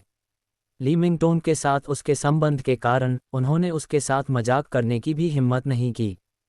वू कियुयान भी एक महिला थी, वह सराहना चाहती थी, एकांत में खुद की प्रशंसा नहीं करना चाहती थी। प्रकाश अलग था, जिस क्षण वह अंदर आया, वह उसका आकार लेता था और उसकी सराहना करता था, उसकी नज़र स्वाभाविक और अप्रकट थी। वू कियुयान को ये भावना वास्तव में पसंद थी, और प्रकाश के लिए उसका शौक अनजाने में इसके साथ बढ़ गया। क्या तुमने हाल ही में काम या जीवन में किसी कठिनाइयों का सामना किया है? वू कियुयान ने एक मुस्कान के साथ कहा, चूंकि तुम बस पहुंचे हो, तुम शायद महसूस कर चुके हो, हमारी परियोजना उद्धरण चिन्ह। बहन यान, क्या काम ही एकमात्र चीज़ है जिसके बारे में तुम बात करती हो? प्रकाश हंसी में फूट पड़ा, वो कियुयान को बाधित करते हुए और मुस्कुराते हुए पूछा, मैंने सोचा कि तुम मुझे किसी और चीज़ से फंसाने की कोशिश करोगी। वो कियुयान चौंक गई। वास्तव में वह काम से ग्रस्त थी और अनजाने में इसे फिर से लाया। अन्य विषय। वो कियुयान ने अचानक महसूस किया कि वह अन्य विषयों में अच्छी नहीं थी। साथ ही प्रकाश के शब्दों का चुनाव अजीब था। एक जाल लगाना, यह ऐसा था जैसे वह हर समय वो कियुयान के कदम उठाने का इंतजार कर रहा था। वो कियुयान ने अचानक खोज की कि यह धूप बड़ा लड़का वास्तव में बहुत चालाक था। चलो तुम्हारे बारे में बात करते हैं, तुम्हारी दैनिक जीवन, तुम्हारी पसंद, वह व्यक्ति जिसे तुम पसंद करती हो। प्रकाश ने अपना सिर उठाया, उसकी आंखें शरारती थीं। चलो श्रीली के बारे में बात करते हैं। वो कियुयान की मुस्कान जम गई। प्रकाश की अचानक सीधी बातचीत ने उसे अचंभित कर दिया, बस कुछ शब्दों के साथ सीधे दिल पर वार किया। वो कियुयान की ताल को अव्यवस्था में फेंक दिया। वो कियुयान की भौहें थोड़ी सिकुड़ गईं, क्योंकि उसने धीरे धीरे अपनी कॉफ़ी का कप नीचे रखा। इसके बजाय चलो मेरे बारे में बात करते हैं। प्रकाश ने वो कियुयान की अभिव्यक्ति को नोटिस नहीं किया हुआ लगता था, एक मुस्कान के साथ जारी रखते हुए। उदाहरण के लिए, चलो शांग वेंशु के साथ मेरे संबंध पर चर्चा करते हैं, और इस परियोजना में आने के लिए मेरे वास्तविक मकसद क्या हैं। अध्याय 38, छल और साजिश। प्रकाश बाई शॉशेंग बिना किसी चेतावनी के अपने इरादों को स्पष्ट कर दिया। वो कियुयान को थोड़ा अचंभित करते हुए। वह अपने सामने के आदमी को देखकर कुछ हैरान थी। शुरुआत में सोच रही थी कि वह उसे एक हल्के माहौल से आराम दिला सकती है और फिर उसे अपनी ताल में ले जा सकती है। अप्रत्याशित रूप से प्रकाश गति को नियंत्रित करने वाला सच्चा मास्टर था। इस आदमी पर वास्तव में कोई अपना गार्ड नीचे नहीं कर सकता था। वो कियुयान सतर्क हो गई। भावना से प्रेरित वह अवचेतन रूप से सीधी बैठ गई, उसकी पीठ का वक्र कसता गया और उसकी छाती बाहर निकल गई। ये कार्यवाही के लिए तैयार मुद्रा वास्तव में उसकी परिपक्वता और सुंदरता को और भी अधिक जोर देती थी। प्रकाश ने इसकी प्रशंसा की, शांति से अपनी कॉफ़ी को उठाकर एक घूंट लिया और मंजूरी के साथ सिर हिलाया। वास्तव में अच्छा, इतालवी शैली का अतिरिक्त मजबूत मोर्चा, उन्होंने कुछ मार्शमेलो भी जोड़े हैं। इसकी बात करते हुए, ये काफ़ी रोचक है। मार्शमेलो एक छोटा जोड़ है, लेकिन उनके पास सूक्ष्म रूप से पूरी भावना को बदलने की क्षमता है, बड़ी तस्वीर को प्रभावित करते हुए। प्रकाश के शब्दों का एक दोहरा अर्थ था। वो कियुयान की आंखें थोड़ी चमकीं। तो क्या तुम मार्शमेलो हो जिसे शांग वेंशु ने इस परियोजना में डाला है? वो कियुयान ने जांच की। यह महत्वपूर्ण नहीं है कि मैं क्या हूँ, तुम कह सकती हो कि मैं एक मार्शमेलो हूँ, या तुम कह सकती हो कि मैं एक गड़बड़ी पैदा करने वाला हूँ, प्रकाश ने एक शरारती मुस्कान के साथ कहा। तो चलो बस कहते हैं कि तुम एक मार्शमेलो हो। अगर तुम एक गड़बड़ी पैदा करने वाले होते तो ये हमें क्या बनाएगा? वो कियुयान ने उस पर आंखें घुमाईं। हाँ, मार्शमेलो अच्छा है, मीठा और नर्म, हर कोई इसे पसंद करता है। प्रकाश की मुस्कान चमकदार थी। यान, ये दुर्लभ है कि हमारे पास बैठने और बातचीत करने का मौका है, तो चलो खुले और ईमानदार रहते हैं। इस निजी बातचीत में जो कुछ भी तुम्हें कहना है, कहो, और बहुत सावधान मत रहो। ये कैसा लगता है? ठीक है। वो कियुयान ने सिर हिलाया। उसका मूल रूप से दो उद्देश्य थे, एक था जांच करना और दूसरा ये देखना था कि क्या वह प्रकाश को अपने पक्ष में शामिल होने के लिए राजी कर सकती है। स्पष्टता बेहतर थी। यान, तुम हमारे दो पक्षों के बीच संघर्ष को कैसे देखती हो, और तुम्हारी नज़रों में मैं किस तरह की भूमिका निभाता हूँ? प्रकाश ने केक का आखिरी टुकड़ा अपने मुंह में डाला, खाते हुए बोला, तुम स्वतंत्र रूप से बोल सकती हो, नाटक करो कि मैं कुछ नहीं जानता। लेकिन मुझे तुम्हें गंभीरता से चेतावनी देनी होगी कि क्या तुम मेरे साथ ईमानदार हो, मेरे अंतिम रवैया को निर्धारित करेगा। अगर तुम कुछ ऐसा कहती हो जो मुझे संतुष्ट करता है, तो मैं तुम्हें कुछ अत्यंत महत्वपूर्ण भी बताऊंगा। प्रकाश रहस्यमय ढंग से मुस्कुराया, कुछ ऐसा जो शांग वेंशु भी नहीं जानता। ओह, वो कियुयान की नज़र संकीर्ण हो गई। प्रकाश का प्रस्ताव स्वीकार्य था। इसके अलावा उसने उल्लेख किया रहस्य बहुत लुभावना था। चूंकि तुम इसे सुनना चाहते हो तो मैं बात करूंगी। वो कियुयान मुस्कुराए। मुझे नहीं पता कि तुम किस हद तक जागरूक हो, तो चलो मानते हैं कि तुम एक पूरी शुरुआती हो। तुम जानते हो, सेंचुरी कंस्ट्रक्शन जेम्बेई ग्रुप की एक पूरी तरह से स्वामित्व वाली सहायक कंपनी है और टेल स्क्वायर कंपनी की मुख्य परियोजना है। जब जेम्बेई ग्रुप की बात आए, वो कियुयान ने प्रकाश के चेहरे पर एक प्रतिक्रिया के लिए देखा। अब वे चिंतित थे कि शांग वेंशु ने भी ग्रुप के भीतर एक समर्थक पाया था और प्रकाश उनके द्वारा भेजा गया था, अन्यथा शांग वेंशु एक युवा बच्चे का अभिवादन करने के लिए व्यक्तिगत रूप से नीचे क्यों जाएगा। वो कियुयान की निराशा के लिए प्रकाश की अभिव्यक्ति एक प्राचीन कुएं में स्थिर पानी की तरह थी, एक मुस्कान के साथ जो पढ़ने में मुश्किल थी। शांग वेंशु हमेशा ग्रुप के भीतर ऊपर बढ़ना चाहता रहा है, लेकिन चूंकि सेंचुरी कंस्ट्रक्शन का प्रदर्शन कंपनी की कई रियल एस्टेट सहायक कंपनियों के बीच उत्कृष्ट नहीं है, उसे प्रदर्शन लक्ष्यों को प्राप्त करने के लिए टेल स्क्वायर को एक सफलता बनाने की तत्काल आवश्यकता है। वह बड़े ऊ कियुयान ने तेजी से देखा। प्रकाश ने एक भावहीन चेहरे के साथ सुना। और उप महाप्रबंधक वांग ये श्री शांग की स्थिति चाहती रही है। स्वाभाविक रूप से वह शांग वेंशु के सफल होने की उम्मीद नहीं करती है, वो कियुयान ने फुसफुसाया। रोचक, श्रीमती वांग श्री शांग की स्थिति चाहती हैं, तो परियोजना को सफल क्यों नहीं बनाते हैं और श्री शांग को ग्रुप में ऊपर क्यों नहीं जाने देते? प्रकाश ने कहा, क्या तुम वास्तव में भोले हो या बस ढोंग कर रहे हो? उद्धरण चिन्ह। वो कियुयान ने ताना मारा, क्या तुम किसी की मदद करोगी जिसके साथ तुम्हारे हमेशा संघर्ष रहे हैं ऊपर बढ़ने के लिए? ये निर्भर करता है, प्रकाश ने कंधे उचकाए, ये निर्भर करता है कि क्या मैं अपने लक्ष्य को प्राप्त करने के लिए उत्सुक हूँ। अगर मैं हूँ, तो यह सवाल से बाहर नहीं है। वो कियुयान आश्वस्त नहीं थी। वह अच्छा लगता है, लेकिन वास्तव में कौन ऐसा करेगा? जैसे ही प्रकाश ने सोचा और बोला, मुझे लगता है कि श्रीमती वांग को जल्दी नहीं है। वह चाहती है कि यह परियोजना न तो सुचारू रूप से चले और न ही वास्तव में विफल हो। इस तरह वह श्री शांग की क्षमता पर हमला कर सकती है और कार्याल यह संभालने के तुरंत बाद स्थिति को भी बदल सकती है। श्रीमती वांग को विश्वास है क्योंकि ग्रुप में कोई बड़ा शॉट उसका समर्थन कर रहा होगा। मैं बस नहीं जानता कि वह कौन सा देवता हो सकता है। प्रकाश के निष्कर्ष शुद्ध अटकलें थे। मेरे साथ उस अटकल स्वर का उपयोग मत करो। क्या यह अभी भी हमारे बीच एक रहस्य है या तुम मुझसे जानकारी निकालने की कोशिश कर रहे हो? वो कियुयान ने ताना मारा। उसके बाद उसने सीधे प्रकाश को देखा, जितना संभव हो ईमानदार दिखने की कोशिश करते हुए। हम दोनों यहाँ काम कर रहे हैं। जब उच्च अधिकारी एक जीवन और मृत्यु संघर्ष लड़ रहे हैं, तो हम बस एक तरफ खड़े नहीं हो सकते। लेकिन पक्ष चुनना वास्तव में महत्वपूर्ण है। सही चुनाव करो और तुम्हारा करियर फलेगा फूलेगा। गलत चुनाव करो और तुम अपने गधे पर बाहर हो। उद्धरण चिन्ह। वो कियुयान ने साफ कहा, तुम कहते हो कि तुम एक खेल बदलने वाला मार्शमैलो हो, लेकिन वास्तव में तुम कुछ भी नहीं बदल सकते। एकमात्र चीज जिसे तुम बदल सकते हो वह तुम्हारा अपना भाग्य है। श्री शांग, उसके पास जीतने का कोई मौका नहीं है। वो कियुयान ने ईमानदारी से बात की। प्रकाश ने सिर हिलाया, विचारशील दिखते हुए। ऐसा लगता है कि मेरे यहाँ आने से पहले शांग वेंशु काफ़ी परेशान होना चाहिए। हालांकि जब उसे पता चलता है कि मैं ग्रुप से हूँ, और भी अधिक संभावना है कि एक निरीक्षण टीम सदस्य व्यक्तिगत रूप से मुझे इस परियोजना में ला रहा है। वह शायद ये बूढ़ा लोमड़ी मुझे एक प्यादे के रूप में इस्तेमाल कर रहा है। खैर, मैं वैसे भी नुकसान में नहीं हूँ। लेकिन श्री शांग, मैं इसे रुचि के साथ याद करूँगा। प्रकाश के मुंह के कोने पर एक फीकी ठंडी मुस्कान दिखाई दी। इस परियोजना में आने के बाद से प्रकाश ने जो कुछ भी देखा और सुना था, आज उसने वो कियुयान से जो जानकारी निकाली और धोखा दिया, उसके साथ जुड़ा हुआ, उसे आखिरकार स्थिति की एक अपेक्षाकृत स्पष्ट समझ होने दी। मैंने वह कहा जो मुझे कहना था, अब तुम्हारी बारी है। शांग वेंशु के साथ तुम्हारा वास्तव में क्या संबंध है, और इस परियोजना में आने का तुम्हारा वास्तविक उद्देश्य क्या है? वो कियुयान ने दबाव डाला। उसकी अपेक्षित नज़र को देखते हुए प्रकाश ने अपने होंठ सिकुड़े और मुस्कुराया। यान, तुम मुझे जो बता रही हो, ये कुछ नहीं कहने से कोई अंतर नहीं लाता।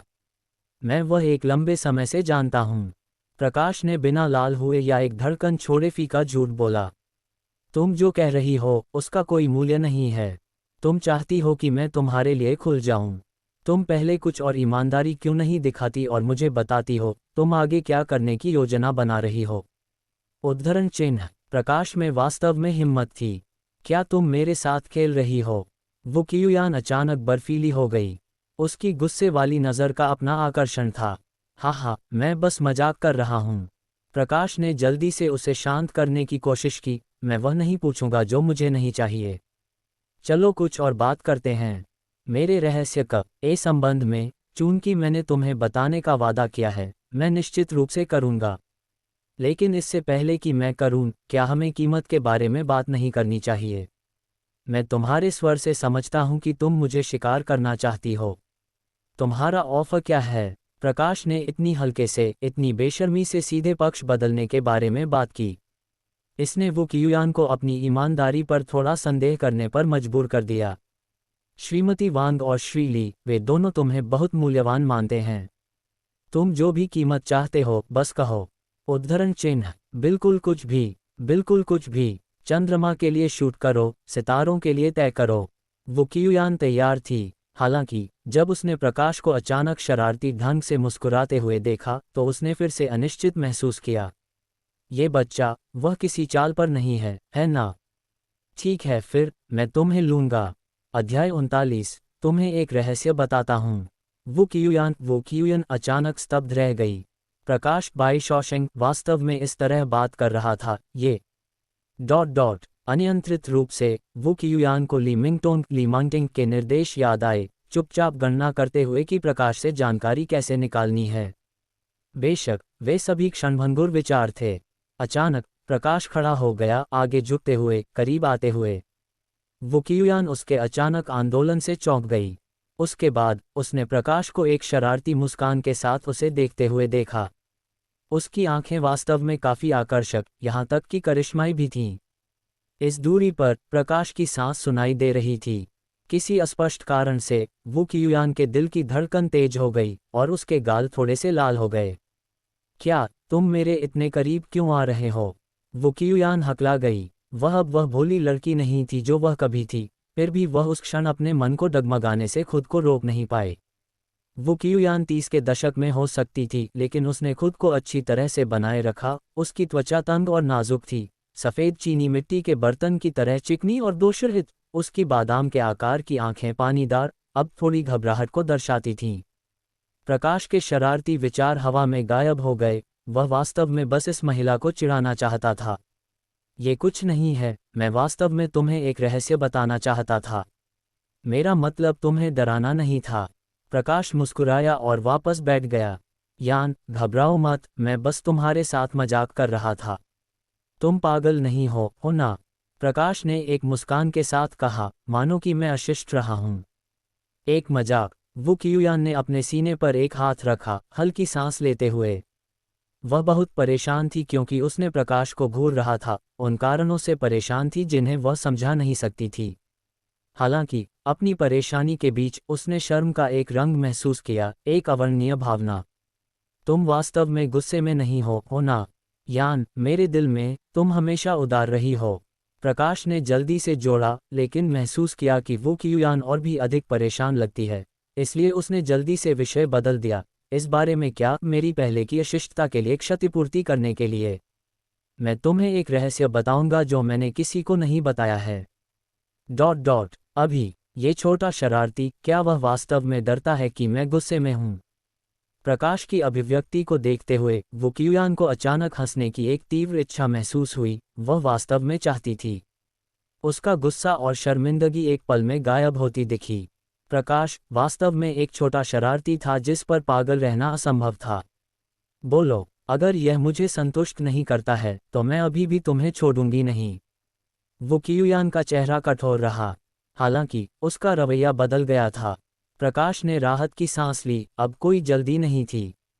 उसने अपनी कॉफी का कप उठाया और धीरे धीरे एक घूंट लिया, वो कियुयान को भी अपनी सांस पकड़ने का एक मौका देते हुए। वास्तव में मैंने शांग वेंशु को केवल कुछ दिनों से जाना है। प्रकाश ने अपनी कॉफ़ी का कप नीचे रखा। 1 हफ्ते पहले मुझे ये भी नहीं पता था कि आंग वेंशु कौन था, संपर्क होना तो दूर की बात है। प्रकाश के शब्दों ने वू कियुयान के दिल को हिला दिया। क्या तुम कह रहे हो कि तुम्हारे शांग वेंशु के साथ कोई पिछला संबंध नहीं था और कभी संपर्क नहीं किया था? उद्धरण चिन्ह। हाँ, क्या वह अपनी पृष्ठभूमि को प्रकट करने वाला है? वू कियुयान वास्तव में अंदर से बहुत जिज्ञासु थी लेकिन सतह पर शांत रही। हाँ, वू कियुयान ने जानबूझकर यहाँ तक कि तारांकन स्कॉफ तारांकन भी किया। क्या ये रहस्य है जो तुम मुझे बता रहे हो? इसके अलावा ये रहस्य बेकार लगता है और बहुत संभावना है कि झूठा है। ओह, शांग वेंशु सेंचुरी कंस्ट्रक्शन का महाप्रबंधक है, उसके पास शक्ति, स्थिति और पद है। मैंने सुना है कि जिस दिन तुम आए वह खुद तुम्हारा स्वागत करने नीचे गया। अब तुम मुझे बता रहे हो कि तुम उसे नहीं जानते, उसके साथ कोई संबंध नहीं है, और फिर उसने एक योग्य आगंतुक का स्वागत करने के लिए पहल की। तुम्हारी किस तरह की पृष्ठभूमि है? वू कियुयान ने जानबूझकर पूछा। प्रकाश, शायद उसका निगम के साथ कोई संबंध है। वू कियुयान ने सतर्कता से एक बार फिर दिखने में युवा आदमी का आकार लिया। कभी कभी वह दबंग था, कभी कभी बहुत स्पष्टवादी, और कभी कभी एक छोटे शरारती की तरह शरारती। इतना युवा होने के कारण उसके लिए निगम में एक महत्वपूर्ण पद संभालना असंभव था, बल्कि ये बहुत संभव था कि वह बस किसी महत्वपूर्ण व्यक्ति का राजदार था। वू कियुयान सब अटकलें थीं, वह नहीं जानती थी कि जेम्बेई ग्रुप के भीतर एक रहस्यमय और अप्रत्याशित विभाग था। मेरे और शांग वेंशु के बीच का संबंध वह रहस्य नहीं है जिसे मैं प्रकट करना चाहता हूँ। मैं जो कहना चाहता हूँ वह मेरी पहचान से संबंधित एक अत्यंत महत्वपूर्ण रहस्य है। प्रकाश ने अपनी आवाज़ कम की और रहस्यमय ढंग से बोला। जैसे ही वह बोला, वह फिर से आगे झुका। वू कियुयान चौंक गई, सोच रही थी कि वह उसके करीब आने वाला है, लेकिन प्रकाश ने बस झांकने के लिए आगे झुका। वू कियुयान परेशान महसूस करने से खुद को रोक नहीं पाए। ये छोटा शरारती फिर से जानबूझकर उसे चिढ़ा रहा था। अगर तुम इसे कहना चाहते हो तो जल्दी करो और बोलो। वू कियुयान ने उसे घूर रहा था। प्रकाश ने चुपके से चारों ओर देखा, वू कियुयान को अपने हाथ से बुलाने से पहले। वू कियुयान उसके कार्यों से थोड़ा घबरा गई, अन्ना होकर थोड़ा सा झुक गई, अपने कान को उसके करीब लाते हुए। मैं तुम्हें जो रहस्य बताने जा रहा हूँ वह बहुत महत्व का है, तुम्हें इसे मेरे लिए रखना होगा। तुम दूसरे व्यक्ति को नहीं बता सकती, प्रकाश ने गंभीरता से कहा। वू कियुयान ने उसे इतना ईमानदार कभी नहीं देखा था और खुद को थोड़ा घबराया हुआ महसूस करने से रोक नहीं पाए। मैं कर सकती हूँ, उसने बड़बड़ाया। वह एक रहस्य के लिए वहाँ थी, आखिरकार क्या फ़ायदा था अगर उसने इसे पूरी तरह से अपने तक ही रखा। अब वह बहुत रुचि रखती थी, क्या प्रकाश की पहचान का उनकी वर्तमान स्थिति पर एक प्रभाव हो सकता है। तुम वास्तव में किसी और को नहीं बताना चाहिए, प्रकाश ने फुसफुसाया। वू कियुयान थोड़ा झिझका, इससे पहले कि और भी करीब झुके। बस इसे उगल दो, तुम छोटे शरारती। वू कियुयान ने चुपचाप अपने दांत पीसे। वास्तव में, प्रकाश की रहस्यमय और आकर्षक आवाज़ धीरे से वू कियुयान के कान तक पहुंची। मैं तुम्हारा बॉस हूं। क्या? वू कियुयान ने स्पष्ट रूप से नहीं सुना था। मैं तुम्हारा भविष्य का बॉस हूं, प्रकाश ने फिर से गंभीरता से कहा। तुम झटके हो, तुम मेरे साथ खेल रहे हो। वू कियुयान ने मेज पर हाथ मारा और गुस्से में फूट पड़ी। वह क्रोधित चेहरा अब अविश्वसनीय रूप से घृणित था। क्या ये वह रहस्य था जो वह बताना चाहता था कि वह बॉस था? मैं, वू कियुयान, राष्ट्रपति की पत्नी हो सकती हूँ। वू कियुयान ने प्रकाश को घूर रहा था। काश वह उसे गाली दे सकती, काश वह अपनी कॉफ़ी पकड़ सकती और इसे प्रकाश के चेहरे पर बुरी तरह से छिड़क सकती। प्रकाश ने उसे मासूमियत से देखा, उसने वास्तव में अपने समझौते के अनुसार उसे एक विशाल रहस्य प्रकट किया था। चाहे उसने इस पर विश्वास किया या नहीं, कम से कम उसने अपना वादा निभाया था। यह एक महिला को धोखा नहीं दे रहा था। प्रकाश की मुस्कान बनी रही। बातचीत के इस बिंदु तक पहुंचने के साथ ऐसा लगता था कि आगे की चर्चा के लिए कोई उम्मीद नहीं थी। वू कियुयान ने महसूस किया कि उसने बस पूरे दिन अपना समय बर्बाद कर दिया था। क्या ये रहस्य प्रभावशाली नहीं है?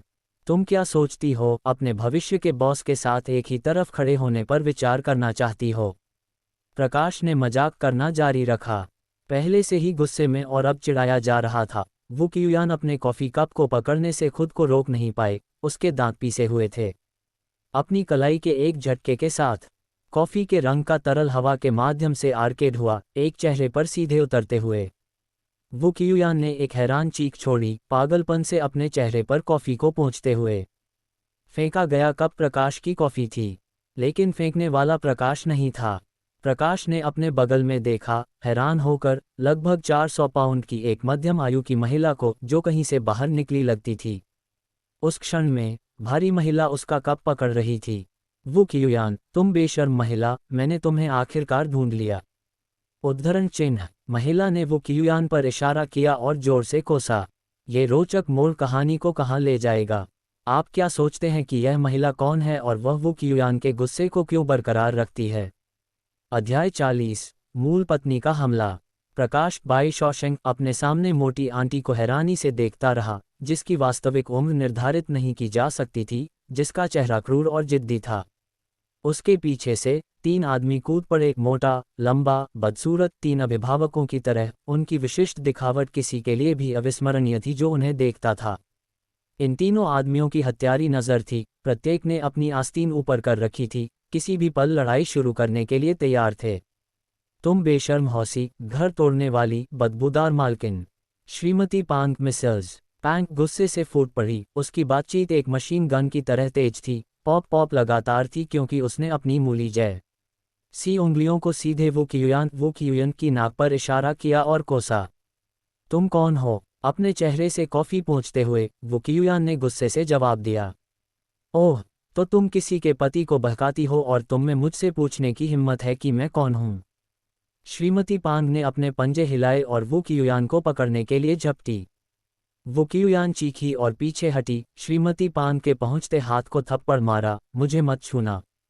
श्रीमती पांग उसे पकड़ने में विफल रही और उसकी आंखें गुस्से से गोल हो गईं। तुम में वापस लड़ने की हिम्मत कैसे हुई? मिंगजी मंगजी मिंगजी मिंग्युआन मिंग्युंग, तुम यहाँ किस लिए हो? क्या मैंने तुम तीनों को बस तमाशा देखने के लिए बुलाया? जाओ, उसके कपड़े उतारो, उसके मुंह को फाड़ दो। उद्धरण चिन्ह। श्रीमती पान परिणामों की परवाह किए बिना अपनी पूरी आवाज में चिल्लाए। कॉफी शॉप में हर कोई देखने के लिए मुड़ा, यहाँ तक कि कुछ धीरे धीरे भीड़ जमा करने लगे, अपनी सांस के नीचे बुदबुदाते हुए। लड़ाई किस बारे में है? उद्धरण चिन्ह। कोई विचार नहीं। एक पत्नी ने अपने पति की मालकिन को पकड़ लिया, लगता है ये रोचक होने वाला है। देखने वालों के बीच चर्चा उत्साहित थी। वेटर और प्रबंधक दौड़कर आए। लड़ाई नहीं, कृपया चलो इसे बात करके सुलझाते हैं। यह एक कॉफ़ी शॉप है, कृपया यहाँ गड़बड़ी पैदा न करें, ये हमारे सामान्य व्यवसाय को प्रभावित करता है। प्रबंधक चिल्लाया। जैसे ही वह करीब आया उसे लंबे आदमी ने रोक दिया। लंबे आदमी का चेहरा भयानक था, उसकी कमीज खुली हुई थी जिसमें ड्रैगन और बाघ के टैटू का एक विस्तार प्रदर्शित हो रहा था। वहीं रुक जाओ, हिलो मत। लंबे आदमी ने प्रबंधक की नाक पर इशारा किया और क्रूरता से धमकी दी, अपने काम से काम रखो और पुलिस को मत बुलाओ, या तुम्हें बाद में यहाँ परेशानी होगी। अगर तुम जानते हो कि तुम्हारे लिए क्या अच्छा है, बस शांत बैठो। हम जल्द ही यहाँ से बाहर हो जाएंगे। अगर कुछ टूटता है तो कोई भुगतान करेगा। कॉफ़ी शॉप के प्रबंधक ने बोलने की कोशिश की लेकिन कुछ नहीं निकला। लंबे आदमी की आंखें भयानक ढंग से चमकी, उसने अपनी कमीज को झटका दिया और अपनी कमर पर कुछ फूले हुए को थपथपाया। सामग्री अज्ञात थी। डरा हुआ प्रबंधक और वेटर के चेहरे पीले पड़ गए और उन्होंने आवाज करने की हिम्मत नहीं की। श्रीमती पान की डांट पर अन्य 2 आदमी, मोटा और बदसूरत, वू कियुयान की ओर दौड़े। अचानक एक पैर बाहर निकला और मेज पर जोर से लात मारी। एक चीखती आवाज के साथ मेज वू कियुयान के सामने फिसल गई, दोनों आदमियों को रोकते हुए। प्रकाश आराम से सामने की ओर चला गया, शांति से दोनों आदमियों को देखते हुए। अगर तुम्हारे पास एक मुद्दा है तो चलो बात करते हैं, हिंसा की कोई ज़रूरत नहीं है। प्रकाश ने एक गहरी आवाज में कहा। तुम कहाँ से आए हो? खो जाओ। मोटा आदमी दौड़कर आया, प्रकाश की नाक पर एक मुक्का मारने का लक्ष्य रखते हुए। जिस क्षण मोटे आदमी ने अपनी मुट्ठी घुमाई, कमरे में सांसें भर गईं। इतना बड़ा आदमी, उसके मुंह के कटोरे जितने बड़े, उस नाजुक युवक को मारने के लिए उठ रहे थे। कोई मारा जाने वाला है। कॉफ़ी शॉप प्रबंधक पीला पड़ गया। जल्दी जल्दी किसी को बुलाओ। ये त्रासदी में समाप्त होने वाला था। पुलिस को बुलाओ। उसके लिए समय नहीं है। वेटर घबराहट में भागने लगा, अपने फ़ोन के लिए टटोलते हुए। प्रबंधक लगभग चाहता था कि वह अपने अविचारित अधीनस्थ को जमीन पर लात मार सके। क्या पुलिस, एक एम्बुलेंस बुलाओ। उद्धरण चिन्ह। श्रीमती पांग और लंबे आदमी ने एक ठंडी मुस्कान दिखाए। अपनी नाक वहां डालना जहां यह संबंधित नहीं है, हीरो बनना। आज जो कोई भी वू क्युआन की मदद करने की हिम्मत करता है, वह अस्पताल की यात्रा मांग रहा है। केवल वह बदसूरत आदमी कुछ हद तक अनिच्छुक लगता था। वो क्युआन ने बस अपनी आंखें बंद कर लीं। प्रकाश के हस्तक्षेप ने उसकी मदद करने के लिए उसे कृतज्ञता से भर दिया था। लेकिन वह अब उस दुखद और खूनी दृश्य को देखने के लिए सहन नहीं कर सकती थी जो सामने आने वाला था। रेड लोड्स, लड़ाई तकनीकों की खोज करो। जैसे ही प्रकाश ने मोटे आदमी को चलते हुए देखा, उसने अपनी सांस के नीचे बुदबुदाया।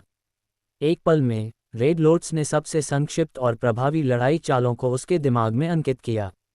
गेमिंग के दौरान प्रकाश ने विश्लेषण किया था कि वह जितनी जल्दी किसी भी ज्ञान या जानकारी का उपयोग करता है, उतना ही वह खुद उत्तेजना की एक बढ़ी हुई स्थिति में होगा, जो न केवल मस्तिष्क पर लागू होता है, बल्कि मांसपेशियों और तंत्रिका प्रतिक्रियाओं पर भी।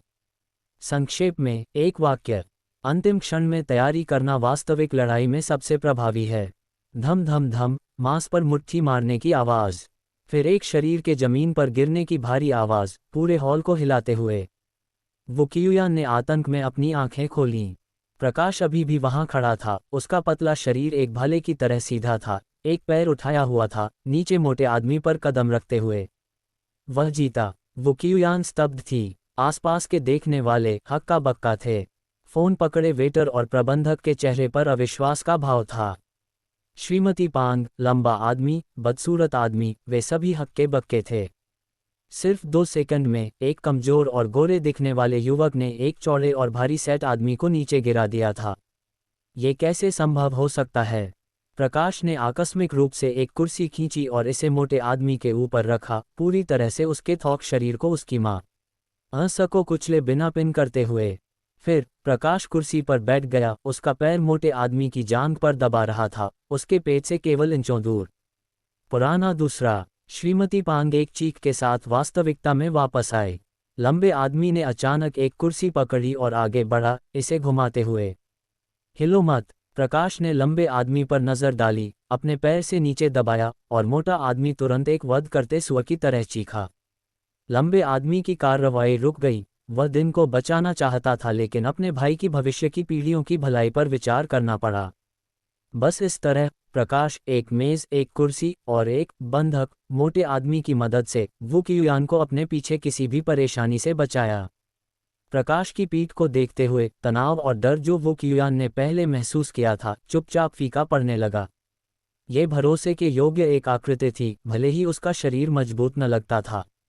इस पल में वू क्युआन ने रोने की इच्छा महसूस की। हमेशा किसी ऐसे व्यक्ति के लिए तरसती रही है जो जीवन के तूफानों से आश्रय और सुरक्षा प्रदान करे। फिर भी वे केवल उसके सपनों में थे। उसका प्यार उसकी योग्यता जितना महत्वपूर्ण होने से बहुत दूर था कि वह परवाह करे। चलो इसकी तह तक जाते हैं, क्या हम? प्रकाश ने सीधे श्रीमती पांग को देखा। तुमने किसी पर कॉफी क्यों छिड़की? उन्हें कोसा और फिर उन्हें मारना शुरू कर दिया। तुम्हारा तर्क क्या है? श्रीमती पांग ने एक जहरीली नज़र के साथ प्रकाश को देखा, फिर उसके पीछे वू क्युआन को। अचानक वू क्युआन की अभिव्यक्ति बदल गई। वह जानती थी कि यह मोटी महिला कौन थी। छोटी लोमड़ी, तुम काफ़ी कुछ हो।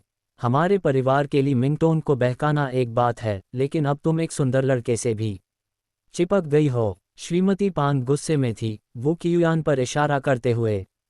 ली मिंगटोन, ये ली मिंगटोन की पत्नी है। अब प्रकाश की बारी थी हक्का बक्का होने की। उसने वांग, सॉन्ग और येजी से वू क्युआन और ली मिंगटोन के बीच घोटाले के बारे में सुना था, लेकिन उसने वैध पत्नी के दरवाजे पर दस्तक देने की उम्मीद नहीं की थी। ये पुरानी दिखने वाली आंटी संस्कृति दिखने वाले ली मिंगटोन की पत्नी कैसे हो सकती है? प्रकाश विश्वास नहीं कर सका। इसके अलावा उसका हस्तक्षेप अनजाने में दुश्मन को सहायता देना बन गया था। विस्मयादिबोधक चिन्ह। अब क्या करें? प्रकाश ने अनजाने में खुद को एक विवाहित झगड़े के बीच में पाया है। क्या वह श्रीमती पांग को शांत करने और स्थिति को संभालने में सक्षम होगा, या क्या चीजें और अधिक खराब हो जाएंगी?